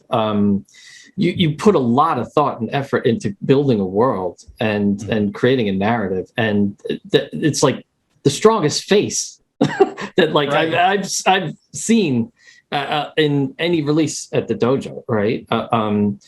And it's really important to, because I coach a lot of ninjas on this. I think a big struggle in the dojo is finding the right face and finding the right narrative. Like, they've dialed in their sound design skills, their mixing skills, their arrangement skills, all that stuff. But the thing that they're missing is like, well, what's the story? What's the story you're trying to tell? And they really struggle with that. And it's really amazing to hear how much of a deep dive that you do as a team to create the world, the story, the clear narrative that drives every production decision, and then creates this end product that is like deep on so many different levels. Yeah. Right. I mean, Chris is like really the freaking mastermind behind a lot of the stories. Like, Wintermute thing, that was his idea. And then he sent to me, and I made like the intro and stuff out of it just from having the story there, like as a base. Right. It was like there wasn't a question of like, oh, let's do some sound design and figure it out. It was like we had a loop that spawned the idea of the story, and then that story like finished the track pretty much for us. Right. Did you have any inspiration from Ready Player One? I haven't read the book, but I have watched the movie, and absolutely the idea of going into that world like that. It's a book that I know I eventually have to read, especially with the world that we've put together. Right. I mean, but yeah, just the idea of going into the game like that. Absolutely. Well, and also the style over substance as well, because like a lot of the people in that world, it was about, their actual lives were really depressing and but then they would go into this world, and they were so stylish and dope characters, and their virtual reality life was like more impressive than their actual lives. Right. That's true. Yeah. It's a book that I know is on the shelf to read, and maybe will eventually spawn and Everything is Fine in Arcadia part 2 type thing when once we pull from that. But the Future Toys multiverse is large. Yeah, it's got infinite room. So like, it's huge. There's so much. We had an old friend doing a bunch of visual work who was like, hey, like, I would love to make you music videos. Like, can you give me some inspiration for these music videos? And we were like, totally. We're like, we have like a library of inspiration for you to pull from. So we sent them all of that, and they were like, wow, like, it makes their job easier, right? Exactly. I think ultimately our dream with all of this, back when we were in high school, and actually while we were still doing the 100-day challenge, we were promoting for the venue, and as payment for promoting for the venue, we got to see shows for free. So we probably saw like 50, maybe more shows for free. Right. Incredible shows. So many artists. Like we've had the opportunity to see Space Laces and like the Glitch Mob, Ghastly. Ghastly. Nice. The first show we ever promoted for was Glitch Mob, who we didn't even really intend on going to, but then the tickets were free, and we were like, oh my, this is incredible. The storytelling was nuts. Huge. So we got tickets. We were promoting, and we got free tickets to see Ganja White Night. And so all of these shows that came through Boise were primarily dubstep, and we were rail riders. So you would look over sometimes when you were tired, and you'd see the rail. Everybody's headbanging in unison. People are going crazy. There's movement. There's dancing. People are waving their arms. We go to Ganja White Night, and the visuals are their Wobble Master story, which is like, it's like an animated, it's like a movie right in front of us as we're watching this. And I remember, like, the music was hard. We weren't going very hard or moving very much. We were staring up and watching it. I remember, and you look to side and you see everyone else on the rail, just like just staring up at it. I saw them at Lost Lands, and there was the same thing. Like, they had the screen at Lost Lands was gigantic, and the visual story that they were telling, people were just like, yo, like totally, it's incredible. And the music is like, it's awesome dancing to. It's worth moving to, but the story is too powerful. Oh my god, the story's so powerful. So with all these stories that we write, ultimately our dream is to like do something like that, is to have a visual experience that we can tour with. That is like a start to finish, like no loops, no like logos, no what are they called, the kaleidoscopes, like nothing that just like looks trippy and is just meant to look cool. Like, if you don't be intentional, if you come to one of our shows at a tour where we have this all figured out, like, you are also watching a movie. Like, it is a 60-minute start to finish narrative where all of the tracks and all of the DJing is just this soundtrack to this movie. And you can headbang if you want to, or you can watch this. And then to one up that as well, is all of them would link together on different ones. So the end of the first tour would leave you on a cliffhanger, and then on our next tour we'll open with answering that cliffhanger. That's awesome. Motivate people. That's as I think that's all dream stuff. So down the line, way down the line, 10 years from now. But that's killer, because really that's what about creating like a cohesive brand and story and image and fodder for all this stuff is going to feed inspiration for the songs that you create. Be like, oh, we're telling this segment of the story now. Like, we need this kind of sound design, and it needs to be in this subgenre, and we need to do this, and it just makes everything come into like clear focus. Totally. Yeah, absolutely. Which is super cool. And so, like, one thing I want to, and I hope I'm not going too long here, but no way. All right, cool. One thing I want to learn more about is so the wonderful partnership between Chris and Quentin. Right. So from all the way, let's go back to the beginning, this 100-day challenge. Right. So when I when I would pursue the daily song challenge, I was all by myself, and like that is really hard, right? Because like you're basically speaking out into the ether, like, is this any good? Hello, right. But you two had each other, and you both are of the same mindset. You are both accountability partners, and you drive each other to achieve the goals that you want to achieve as a team. And the ultimate collaboration is leveraging the strengths of well, like in this case, a duo. The ultimate duo is leveraging the strengths of each of the artists, right? So Chris, what are the strengths that you bring to Future Twist, and then Quentin, what are the unique strengths that you bring to Future Twist? I think one of the biggest things between us almost comes down to just like how we work as people. Like I talked about, like I was the one like in school, like speaking at graduation, doing really well on my SATs. Quinn was the one like daring enough to leave and work on music instead of taking a math final that ultimately didn't matter. So it's very much been like, wasn't very studious. But regardless, we come together when it's about dedication for this project. Like no matter what, our head is in the same space. When we've differed, it's been in the same space. I've been very like I'm going to read this book on the industry. I'm going to learn about Instagram ads. I'm going to learn graphic design, all of this. A way we described ourselves back in the day, used to say you're like the engine and I'm like the rocket, like the direction. Well, the idea was we were a car and you were the engine and I'm the steering wheel. Oh, right. I'm figuring out in which way we need to go and figuring it out, but Quinn's chugging, just always chugging. Oh, interesting. How we even first met was I wanted to be a music producer and was in love with electronic music and picked up FL and started using it. Didn't really know how to use it. I had like put out like 2 tracks that were no good. And I didn't get it. It's Janix music. It was my original. Looking them up on YouTube. Don't do it. So then Quinn like switched into my science class in freshman year was when this was. It's very, very, very funny because it's counterintuitive to, I dropped out of that math final. But at the same time, the whole reason we met was because I was trying to get into a better math class. You were switching into a better math class. I was switched into like the next level up math because I was like into math at the time. and that moved around his schedule. Moved my schedule and I ended up switching. And then he was in my science class. And at the time, I just didn't have anyone to talk to at my science table. So I was like, Quinn, sit here. And he was like, okay.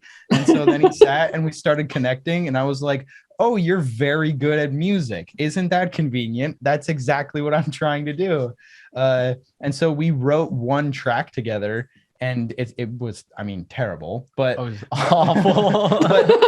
but the process of us bouncing the track back and forth, it was so fun. That we were just like, okay, like this is not just let's write a track. This is like let's pick a name and let's be who we are. Remember we picked the track. We're like, all right, it's Death Key, it's dubstep, and then you're like, all right, so like when do we make the next one? Remember? Yeah. So we had decided to do this together, and then we had finished the first track, like which was awful, and I was like, but it took like a month to make it. Actually, not even weeks. Yeah, it took a whole month. To make it. It was awful, and then I was like, okay, I usually give myself like a 2-week like creative break, and your response, this was over Skype. Your response was, if we're going to be Skrillex, we can never take a break. And I was like, yeah, okay, sure, let's do it. And then we wrote another track, and then we wrote more music, and then we had finished 10 tracks together, and I was using Submit Hub to pitch out music. And the 10th track that we ever wrote together landed us a small record deal with a group called Static Records. And we were not even in 10th grade yet. And then we proceeded to make the worst future bass album known. Terrible. There's a track you cannot even hear the kick. It's so bad. Oh wow, okay. And thankfully that record label either wiped their discography or went under or something, but that is nowhere to be found. It's funny because the guy, he ended up calling us. He's like, "What? You guys are 14? Like, what?" Like, I thought I was speaking with an adult. He's like, I only talk to like 26, 30-year-olds, but like 14. Like, what do you guys? So doing? we just had this level of success, but up until like success, it was it was success.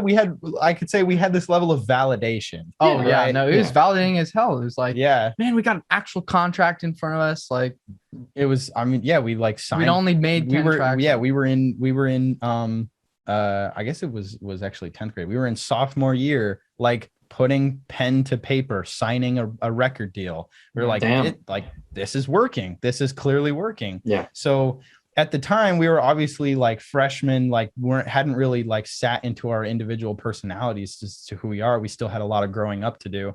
And up until like 12th grade, we basically both took the exact same role. Was we both had about equal time with the project file. Like, I ended up just doing more of the cover art just because I had Photoshop on my computer. Like, we looked over like everything completely equally. We had like the same ideas about everything, what we were going to name things. Sometimes Quinn's brother did artwork because he wanted to go into art school. So It was very much everything was 50-50. And then come senior year, as we're working with the dojo, even you at one point, Sean, you were like, you have a lot of music. Like, that is a good problem to have. Now you should pivot to, what does your social media look like? What does your branding look like? And that was something that I was super into. And I was really into like putting that together. But that pause and what had developed out of that was, I was spending time learning Instagram and Quinn was spending time writing the music. And that created a huge dilemma for me, because I was like, well, I'm supposed to be the artist. I'm supposed to be half of this. Like, I'm not getting sent the track. Like, tracks are getting finished, like sometimes before I've even had 2 turns to work on it. And I was like learning all this branding stuff because I was good at it and I gravitated towards it. But we had to sort of find that balance in our relationship, which ultimately resulted in, like, Quinn is just way faster in the DAW than I am. He's classically trained in piano, like gravitates towards learning things like jazz theory, all things that would take me like years of practice to even catch up to where he is now. And in that time, he would accelerate at a wider gap than I would cover. Like, he just, the musicality that Quinn can execute is just immense and way beyond what I can do. So I sort of had to me up. It's the truth. So I sort of had to learn to be comfortable with taking a back seat on music that I was putting myself forward on. And so we had to learn, like, personally to play up to each other's strengths. Like, I ended up taking on the branding, like all the branding, because that's what I felt like I was good at. Like, I did very well in school, which is definitely not making music, is not something that you do in school unless you're Quinn. But like, it's very much, it's like projects, writing this paper, doing this, all things that I ended up being very good at. So like, when we need to talk about ourselves or write emails or, communicate with people, put together narratives for music, put together a brand brief, organize the Google Drive and something like that. All things that play up to my strength, like analytical and logical, I can figure out all of those things. Right. Like, Chris was doing the submit hub, submitting to use, building the relationship with Wesley, our manager, was, like, figuring out a lot of the stuff brand wise, like colors and stuff. And I would come in and be like, oh, I like this. And we both agree on stuff. And it's the same way musically. Like, Chris will come in, he knows like everything to do with production. He's just not as fast as me, just because like the muscle memory. That's not true. You definitely know more than I do, for sure. I'm talking about like production wise, like, OCT, distortion, well, okay. All the effects and like, idea wise. I know what everything is on paper. I know what everything is in execution. I don't necessarily know how to use, or like sound design stuff is all Quinn. Like no, from the beginning actually. You were like, yeah, I've just been using presets, and I'm like, no presets, all original sounds. Yeah, and Quinn would make, I mean, at the time, terrible. But they were awful sounds. But he would make our presets. Yeah, like from day one, our sound design, all of our fucking sound design. And probably the worst decision we ever made. And I would be learning what Submit Hub is. Right. You know, I mean, if it's any, like, that's Quinn's bed right there. Like, this is our studio, and like Quinn sleeps here, and I sleep in a different space. Like that in a way sums up exactly what it's like. Like, Quinn does anywhere from 75 to 90% of the in studio work, and I kind of come in to you know, be a tastemaker on it and adjust here and there and be a second set of ears. But ultimately, a lot of my job is done like with my drawing tablet and at my laptop that I use to get a lot of the, like, you know, they say business stuff done. Right. You know, I work the music business, and Quinn lives in the studio is that. But right, like if we reference like our last like track that was last month, The Lesser Fortune with Ghost in Real Life. Shout out Ghost in Real Life. Incredible vocalist. Yeah, really good vocalist. We were working on that track, and we had no artwork, but we had like only like 7 days till the release of it. And our manager had sent us some stuff, and I was just walking into Chris's room. He's working on something. He's like, "This is what Wesley sent." I'm like, "Oh, that looks really dumb. I didn't like it. It's just like the astronaut." I'm like, "We've already used the astronaut." I'm like, "Can we do like a glowing person, like floating?" And then it was just like that, and then Chris just like started working on it. It's like kind of the same thing musically. Nice. Chris will come and be like, "Oh, let's do that and that," and I'll just execute it real fast. But like if I went on like Photoshop, I don't know shit.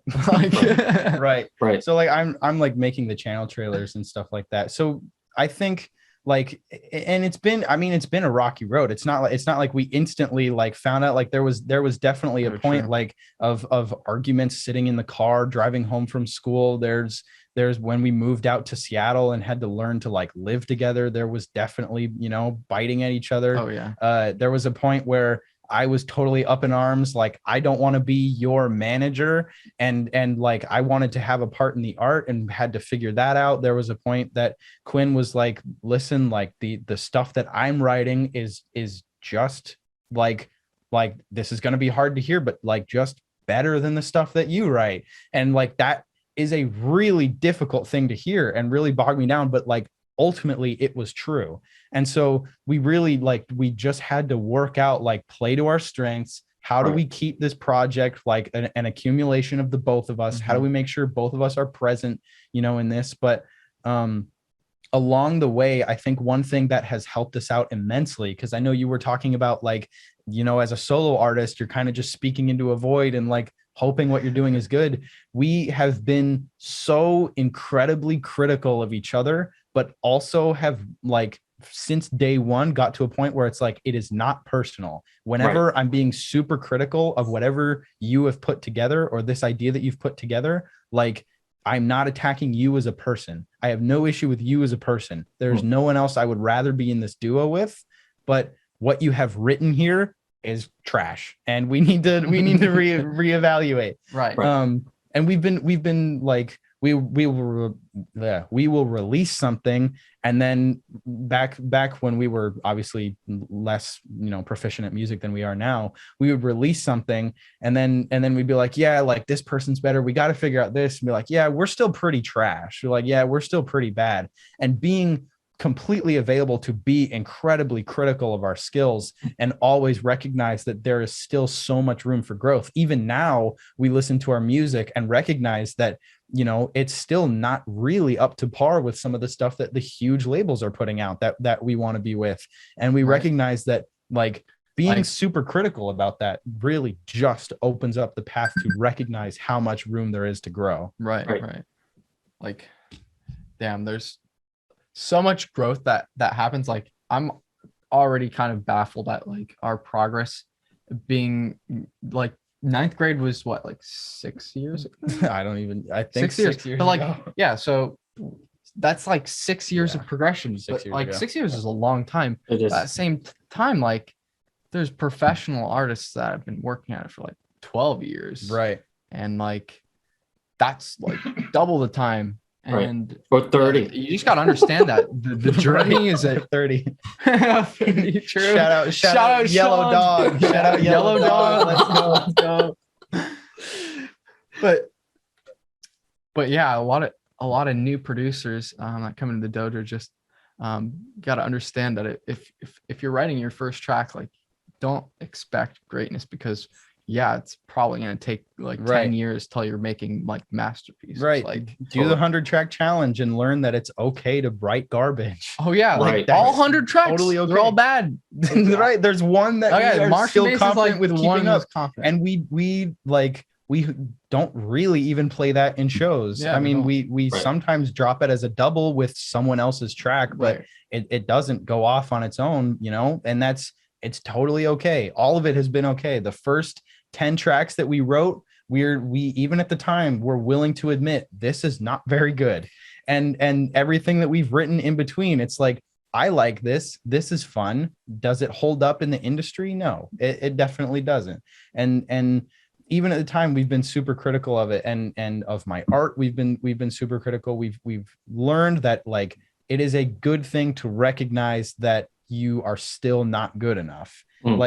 Like as a person, like separate, like as a person, like you're not, like, you are good enough as a person. Your like worth as a person, it doesn't reflect on you. But the art that you're making, like, no, like if you send this to Disciple, no, that's not going to get there. And it's like, you can decide to like feel bad about that, or you can take the time to learn why. Like, why would this not get accepted? What are the steps that I need to take to get this accepted?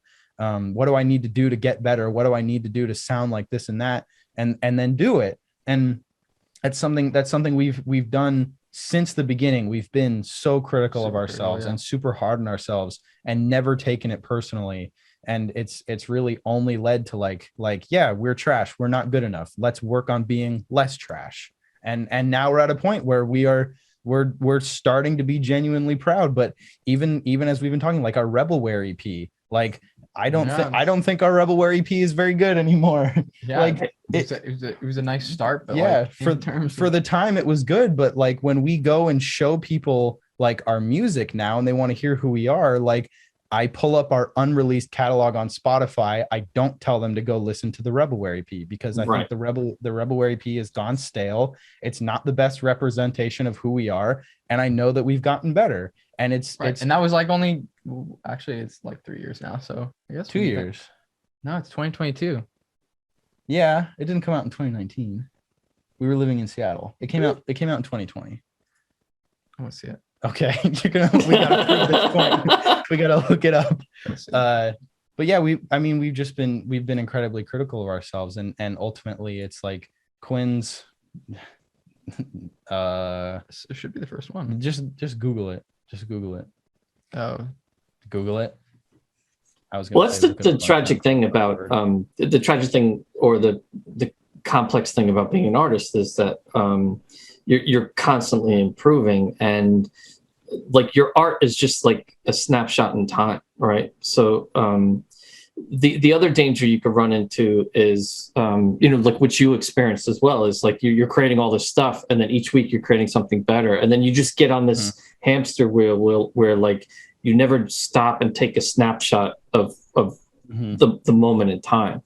And that's what those early EPs were. There's just a snapshot of your ability at that moment in time, and then you just constantly get better. Right. And so we sort of learned that this year firsthand, because an approach that we took pretty much for all of 2021 is we wanted our music to go to these bigger labels. And so like Subsidia was super like hot and popping off. So we were like, we submitted a bunch of our music to Subsidia, and then waited for their answer.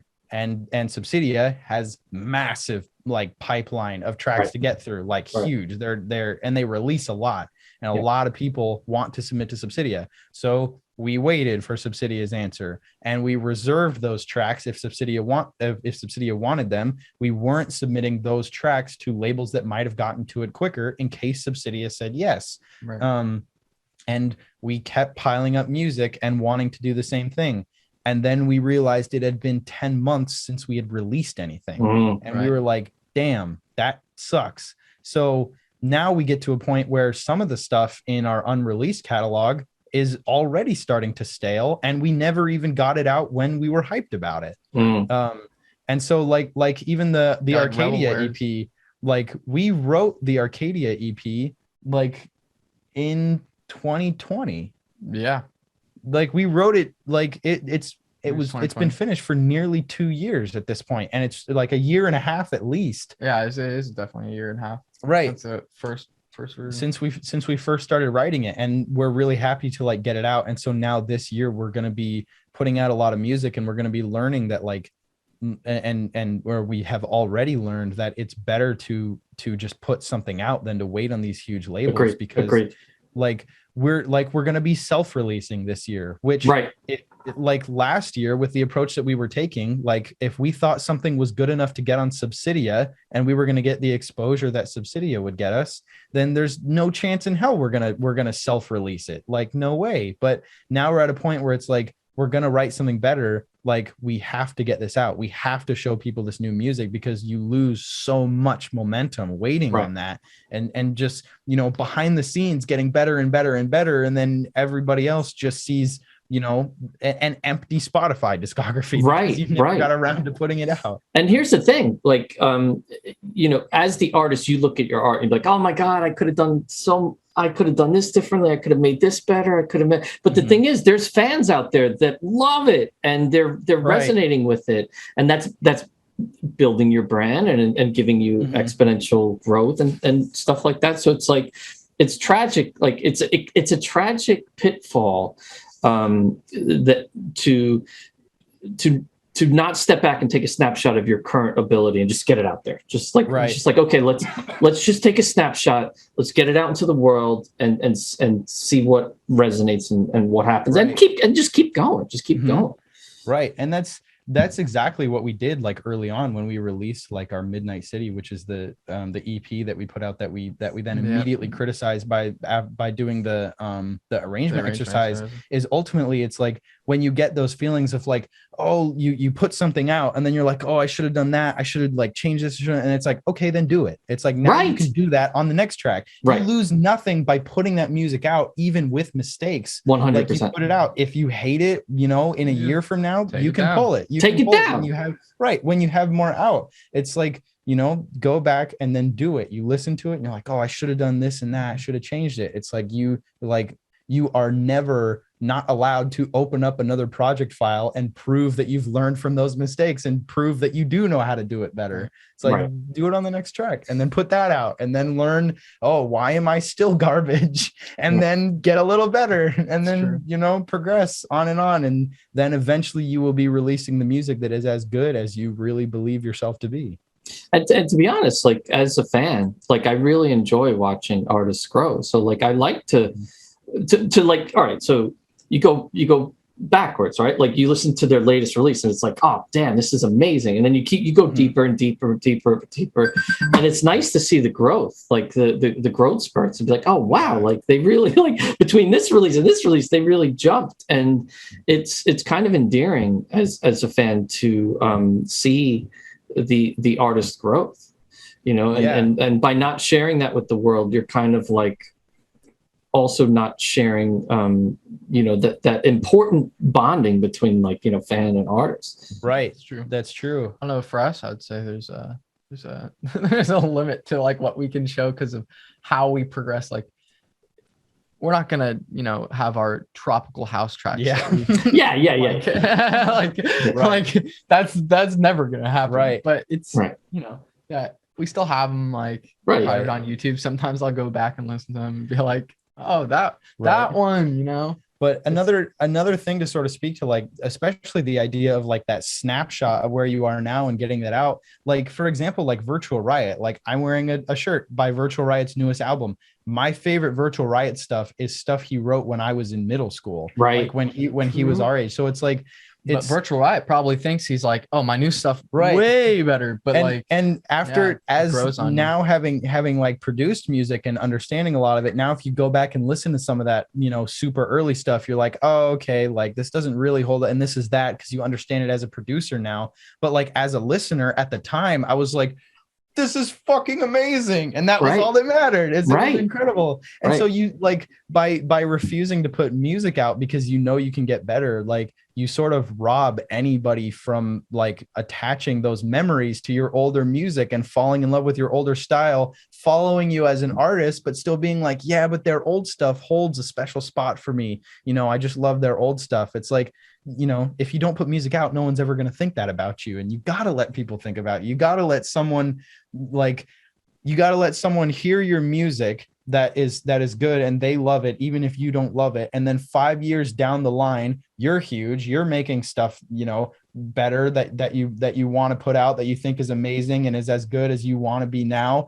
And that person, they're following you and they love it. And then they get in their car after the fact and they put on that track that you released today, and they just get those, the nostalgia and the throwback vibes because they just saw you play this huge show, and they're like, life is good. I remember what life was like 5 years ago because this track was here. Like, you deny anybody the right to feel that with your music. If you don't put it out, you got to put that out. Right. And then the whole, and to put it into practical terms, right. So like Spotify rewards consistency, right? So like if there's huge gaps between your releases, like you're really kind of like hurting yourself on Spotify, but also like, in terms of like building a relationship with your fan base, it's like they want to go on a ride with you, right? So like it's nice if like it's like a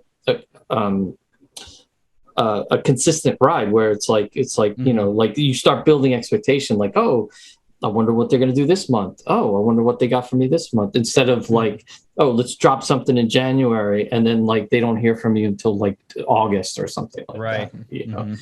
Like they get to grow with you and see you exponentially get better, and like it's as a fan, it's like it's more of a bonding experience with the artist, to feel like you were there in the beginning and you got to see them grow and stuff. And like, and I don't know if you saw this recently, but Mr. Bill recently put up on his Bandcamp like one of his like his first release, like, which he buried, like, so he buried because he's so embarrassed of it or whatever, but I guess to drive interest to his Bandcamp, he put up his like first release, and he qualified it and all that stuff. It's like, I hate it, it's terrible, it's awful, like, but like I immediately went to it because I remember, but like, but listen to it in today's context after hearing Phantasmagoria, like, and then I'm like, God, let me listen to this. I'm like, oh my God, like his growth is like, it was a fascinating listen, because like you could hear hints of where he was going to blossom and grow, but it wasn't harnessed yet. Right. And there was something really beautiful about listening to it, and just knowing that, like, oh my God, like he's gonna grow so much, like, exponentially. And to me, it was like it was very endearing as a fan to listen to his first work again and appreciate it, how far he has taken it. Yeah, I think we have something unique with our first couple of tracks that I think nobody else has when they first started, which was that I think we were like worse than like everybody. Oh, it's so bad. I've never heard somebody's like first track be as bad as like our first, like, bad. I doubt it. It's awful. It's actually insane. Like, we've gone back like you go on those Reddit forums and it's like Madian's first track, Porter Robinson's. It's like they're not even that bad. This is incredibly amateur, but like not bad. Right. Yeah, exactly. It's produced badly. Our first track sounds like someone like stuck a monkey in front of in front of 100 desks with FL, and one of them just finally punched that through. whole idea. You stick a monkey in front of a typewriter, eventually it'll write. But that's awesome. So like, I mean, that's to sum it up, it was a dubstep track that the drum pattern in the drop was kick, kick, kick, snare. The snare is on 4. The snare is on 4. It's like, what? Like, and it was supposed to be dubstep. It's awful. It was so awful. Oh my God. But that's so cool because like that's like the Rocky story, right? It's like look where we started and look what happens if you apply yourself and like you really focus and like you really go deep on something where you can go, like how you can grow. And like to me that's like much more interesting than some artists that just like they come out of nowhere and it's just like perfect. Sure. And then like it's just perfect. It's because it's like, I don't know. It's like, it's kind of like the Wizard of Oz and like, you don't get to see the person behind the curtain and stuff like that. Right. Yeah. That's definitely true. Well, cool. I still don't know how, like, I still never heard anybody's like first track that's like so worse than ours. Like, but even then, after writing it, we were like, nice. We put it out and we let people hear it, and we were like, this is it. And our friends are we had people in like the hallway of our high school being like oh, it's Future Twist. They made we're like, fuck that. Me as a little like side story, like we were writing like bad music, but obviously like wanting to go so hard as Future Twist, we like put it out there and we were proud of it and we pushed it and we posted about it on our social media and we talked to our friends about it and asked if they've listened to it. So one day we are walking back from whatever class, walking back to our locker, and this girl a grade above us, she was like, oh my God, is that Future Twist? Like obviously like oh, you guys are so cool, like making fun of us, like clearly like being rude to us. So then we spent a little bit of time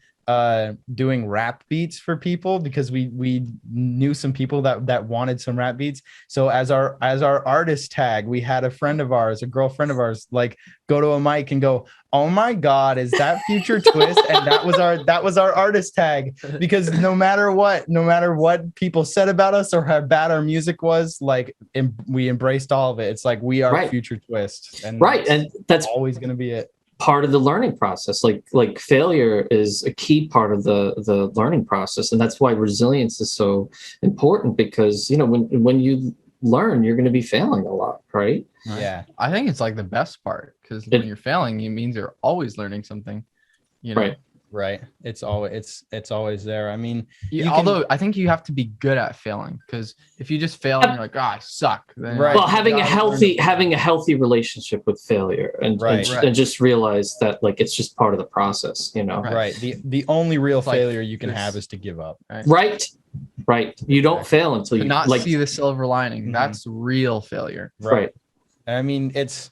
You can call it spite if you want to, but there's always a silver lining. There's always a way to like find a way to motivate through it. And one of the things that I used, which I'm sure people will call me spiteful for, is that the people who were making better music than us in high school, who would give us shit for trying to be Future Twist and would make fun of us and laugh at us. And it's like, oh, they're playing the local music festival and like we don't even have good enough music to enter and we can't get there. Like, call it spiteful, but it was like, I'm going to be better than you one day. And then reaching a point where we are undoubtedly more successful and writing what I would call better music than that person. It's like you made fun of me and that fueled me to be better than you. And today I am better than you. Right. Like box that up in your ego and put it somewhere else. Don't let it be your main identity, obviously. but like, there's always a source of motivation. One of our moments of the biggest silver lining we've ever had was when we fell like so hard. We had moved to Seattle. We had just played a show where Quinn's bag got stolen and someone traded Quinn the Snapchat. They said, do you want Grant's Snapchat from like Grant from Monster Cat said, do you want Grant's Snapchat? We said yes. We talked to him. We moved to Seattle. He was like, you should go meet my cousin Reaper, who lives in Kirkland, Seattle. So we went and met this guy who we believed to be Reaper from Monster Cat. talked about things from us, talked to us about the insides of Monster Cat and how it works, and said, you guys should move here to Kirkland and we'll stay connected. So we moved to Kirkland. We had been staying with a family friend in Seattle and moved to Kirkland. And then we had extra Madian tickets. We were gonna go see Madian. So we were like, hey, we have extra Madian tickets. We were really eager to make this a long-lasting like relationship. So we were like, we have these extra Madian tickets. Do you want to go to Madian with us? He was like, absolutely, totally. We go to Madian together. Quinn. I got what do you call it? What? I got planted on. Yeah. I asked to hit this guy's vape, and it was a dab pen. And he didn't say anything. About it. So at the show at Madian, as we were waiting before the first opener even came on, Quinn hits this guy's vape and then hits the floor. And then we were like, I was like, fuck, I didn't know what happened. Like Quinn was high out of his mind because he just hit a dab pen like a vape. And so we didn't know what happened. We got really scared. We even got Quinn to the ER to like check and make sure he hadn't been like spiked or something. And so I was on the bus ride home from the show because I stupidly decided to stay and watch the show after Quinn had just been possibly spiked. Our roommate went with us and took Quinn home. So I stayed and watched the show. I was Madian, dude. You can't blame yourself. We on the bus ride home, Quinn was like, what if this Reaper guy like isn't him at all? And I was like, I don't know, like we've talked to him, he's told us a bunch of stuff, it seems like it. And then I was like, actually no, it probably isn't Reaper. So we're sitting in the waiting room of the ER and we read Reaper's AMA he did on Reddit and nothing is lining up. Yeah, he was like, on AMA, he's like, yeah, I lift weights, super swole, eat a lot of big meals. And this guy, big guy, I'm like 6 foot. This guy's like this super small guy. So he was pretending. He was pretending to be Reaper. Yeah, Why? And then not only that, the Grant that we thought we were talking to early on was him as well. Him. So we were never talking to Grant either. We were never talking to anybody from Monster Cat. We were talking to this Grant's kid. cousin, which we discovered because we went on some extensive research to realize who he was. And he was in high school. Yeah, he was in high school. This high school kid catfished us to living in this city outside Seattle. And now we only after being spiked and being like high and just like questioning life at this point, because oh my God, it was a super weird night. Yeah. Well, only after that did we realize that we'd been completely like baited into moving into this area. That right. What was his end game? What was his end game? We have no idea. We called. We got on the phone with him after we were really sure of everything. We called him by his real name, which he hadn't told to us, but we found looking on social media. Called him by his real name, and we were like, what the fuck? And then he hung up and started blocking us on all social media as fast as he could. We caught him on Instagram really quick. We were like, we're not mad. We just want like answers. We just want this to be cleared up. So he calls us back and he explains everything and still lies through his teeth about things he doesn't know that we have already figured out, and lies to us and admits a couple things to us. And we were like, whatever. So we stopped talking to him. Like a month later, our third roommate who we were living with basically stopped paying rent and we had to make the tough decision to kick them out. We had another friend who was going to fill the spot, but also ended up being like a shitty person to us. So we dumped them.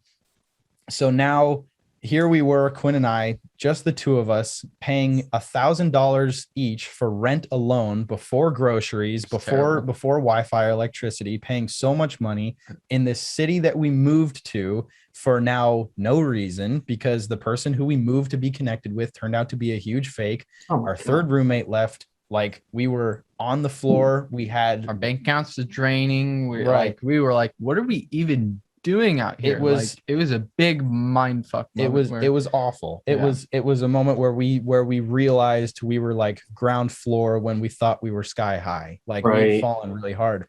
And it was in this moment we were like, okay, like, what did we pass on? Yeah, what have we passed? Like, what do we still have? What connections do we have? And that was when we realized that that Recall Records liked Martian bass and wanted unreleased music, and we had let's make some freaking drum and bass. So that was the moment that we were like, we're gonna write Recall Records an EP, and we're gonna write like 3 tracks and pitch them to Recall Records and see if they like it. And we wrote 3. And we wrote 3. They accepted 2 of them. We wrote another track, released that, and then the owner of Recall Records said, "Hey, I would like to manage you," and then became our manager. And we joke that the COVID pandemic kind of saved our asses, because then we were living in King County, Washington, where the first confirmed case of COVID was. We were working food jobs, so we lost our jobs instantly. We had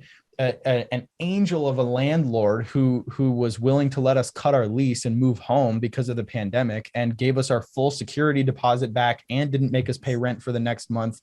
Cut the lease like that. Yeah. No, so really good landlord. So we moved home and focused on building up a good relationship with Recall Records. So, but it was the moment where we had fallen completely. We have nothing. Everything we came out here to do, we were not. Everything we thought we had was gone. We didn't have a Monster Cat connection. We didn't have someone with a big name there. We didn't even have a third roommate to help us pay rent. And like everything was down on the ground. We found the silver lining of, what do we still have? What can we still leverage? How can we still make this work? And we did. And that's ultimately it's never been a question once of should we give up? Is this still worth it? It's always been, how do we make this work? Like, where do we go from here to progress? And in a way, falling on our asses that hard is how we got to where we are today. Right. It's all part of the learning process. It's just mind-boggling that there's people out there who would just deceive.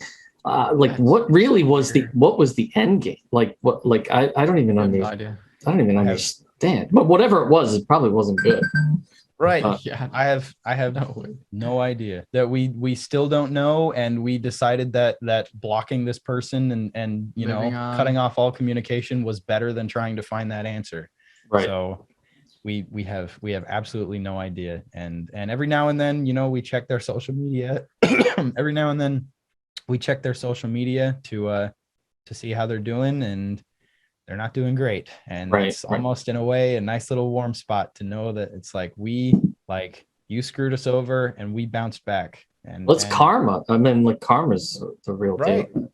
Right. Absolutely. Treat people right, and it'll come back to you tenfold, Right. I just looked. You're just gonna finish up the point. The Rebelware was June 16th, 2020. So only a year and a half ago. Oh wow. And it's already sailing. A point from a topic we've moved on from twofold already. Yeah, but I mean, 2020 feels like a decade ago. It does in a way. Yes. My agreed. God. That's how we know that COVID is literally just gonna be like the new flu. Yeah, totally. It's never going away completely. Right. People are just gonna have to deal with it. Move on. Acceptance. I mean, that's what happened with influenza. It just became like endemic and just a seasonal thing, Yeah. Right. But wow. Amazing stories. Thank you so much for your time today and spending so much time and giving us the deep insight into all things Future Twist. Absolutely. It was so cool to hear the story of the EP, and just like how deep you go when it comes to narrative and branding and storytelling, and how important that is for the creative process too. And then it's also cool how you leverage each other's strengths, and you bring to the table like the very unique strengths of what each of you have, which benefits the project as a whole, because then like Quinn, he gets to focus on becoming masterful at the music side of things, and then Chris, you get to become masterful at the branding and marketing, PR, and like like steering the car. Mm-hmm. Steering the car. Notice how much more Chris talks than me. Like, he's way more well spoken. I'm like stuttering over words sometimes. Chris just like has the idea of what his narrative is the time. It's just who we are as people. I mean, at the end of the day, it's like build your strengths. I'm presenting us, and Quinn's writing the reality, and I'm showing it to you. Is what it ends up being. But and you're lucky because you get to split the workload between two people. Like the average solo artist, who doesn't have a team, right? They do everything. There's definitely moments where the workload is split, but I would argue that more recently it's just we can handle double the workload. Is what it's been. Right. Yeah. Well, I love your positive attitude. I love your resilience. I love the fire in your bellies. And it's been really satisfying for me to just watch your growth. And I can't wait to see your continued growth. And I can't wait to be at your concert when you're playing in front of like 10,000 people and you've got this amazing screen with this insane story happening. It's probably going to be VR, or some kind of virtual reality by then or something like that. Yeah. Oh, that'd be so cool. We have so many dreams. I mean, yeah. At the end of the day, our mentality has always been, how do we make this work? It's never, in life, we have backed ourselves into a corner that we can only make this work. Like we don't have college educations. We don't really have great experience in really any other job fields. It's like for the two of us, we've decided the future that we have together is as successful musicians. So every day, everything that needs to get done, no matter how hard we fall on our ass, it's like, how do we make this work? That's all we backed ourselves into a corner where that's all in. And that's why we always show up. Like even at Afterglow, like the festival we were talking about earlier that we set up in the woods, like we showed up. It was the people who were planning with our intern mentors, and then nobody. And the scaffolding wasn't there yet. We just showed up and it was just like this empty field. And we're like, where's everyone? They're like, damn, you guys are like the first ones to show up. The people who were supposed to build the scaffolding didn't show up. Oh, we built it. We showed up and we got on the scaffolding and we helped build that stage. It's always been like, is there something Future Twist needs to achieve? Okay, then how do we achieve it? It's never are we going to or can we? It's like, how do we get there? Right. And how do we add value, and where can we plug ourselves into, and just being open to the whole experience. Right. Exactly. Which is honestly, super cool. If you don't really know what you're doing, I would still say show up. Like that's like kind of half of it. That's it. It's like show that you care. Like you don't really need to know what you're doing. You just you just gotta want it. Right. Yeah, and you're never ready. You can sense that. Like you're never ready. Like some people are saying like, "Oh, I'm not ready yet," but it's like if you talk ever ready, if you talk to the people like that achieve great success, right? Like, and you go back to some of their early wins, it's like they felt that they weren't ready either, but like they just went for it, right? So like just having the comfort level to get yourself into situations that feel overwhelming or like that you're not prepared for, because that's where like the really deep learning is gonna come. Right. Exactly. Back yourself into the corner and learn how to dig your way through. Right. In life, even that's the mentality of the 100-day challenge as well. Right. Every day you back yourself into a corner. No, you probably don't have time for it. No, you probably don't have $1,000 to lose. But back yourself into that corner, agree that you're in that corner and find a way to make it work. Because if you can, then it's like you're putting yourself in an uncomfortable, very challenging position and saying, I will overcome this. And then any other adversity that comes your way, like, you're going to be able to handle it and you're going to get through it and you're going to make it happen. The roughness of the challenge that like carves the diamond, like that's the state. that's the new right statement. They make diamonds from sand only under immense pressure, right? I thought it was it's coal from coal, right? Like it's like clams. They make diamonds because a little piece of sand gets in the clam. That's the oyster. That's pearls. That's pearls. You're right. Pearl. Yo, I wish they made diamonds. I'd be eating more seafood. That's for sure. Damn, I'd be a fucking clam farmer. Well, cool. Well, thank you so much for your time today. I guess before we go, is there anything that we didn't touch base on that you wanna close with? Oh man. The only thing I ask from anyone watching this is to follow Future Twists. Yes. We will do awesome stuff. We will tell you the story. You just got to be there to hear Please it. stick with it. Anybody who's like a super fan, like we have so much coming up. This whole year is going to be packed with so much. We've gotten to write tracks with people that have headlined our city. We've been like multiple times. We've had the pleasure of working on tracks with them. We have so much lined up for this year. We're really excited to share it with you. If you want to become a super fan, we're working on bouncing up our Patreon to have super cool rewards and stuff like that with this merch drop for Robot Fight Night. All of our patrons got super discounts on that because they helped fund to make it all possible. But other than that, yeah, I mean, just be along with us for the ride, and you know, it's going to be a fun one. You know, which future will you choose? Come join our future. Absolutely. Well, I'm glad that I got to be a tiny little piece of your of your journey. You're an undeniable part of the origin story, Sean. Yellow dog. Dog, let's go. Oh my God. Yeah, thank you so much. And I'm going to be following you with great interest. And you know, I'm so proud of your dedication, and it just inspires me just to see the great things that you're achieving. And I wish you all the happiness, because really, like, if you're not happy, then if you're not having fun, you shouldn't be doing it. So like, of course, I wish you great success, but at the same time, I'd like you to have great success and great happiness as well.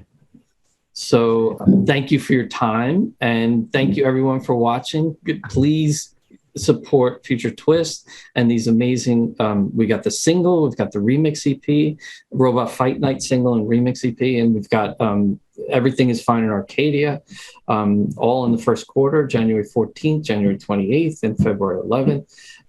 Please support all these releases. And also, I mean, you know, you guys participate in Work in Progress Wednesday and Feedback Friday, and like you give feedback in the dojo. So definitely, and you give great feedback, by the way, incredible feedback. Thank you, Sean. So definitely, like I meet with students all the time, and they're always saying like, oh man, like I got some great feedback from Future Twist, and like, you know, like you're very thoughtful, and because of you know, your journey with producing in multiple genres, you can give very nuanced feedback regardless of the genre that may be submitted for your feedback. So highly recommend going to Future Twist for feedback and one-on-ones and all of it, because you can see how driven they are and how accomplished they are, and you could also see how the great success that you are going to achieve.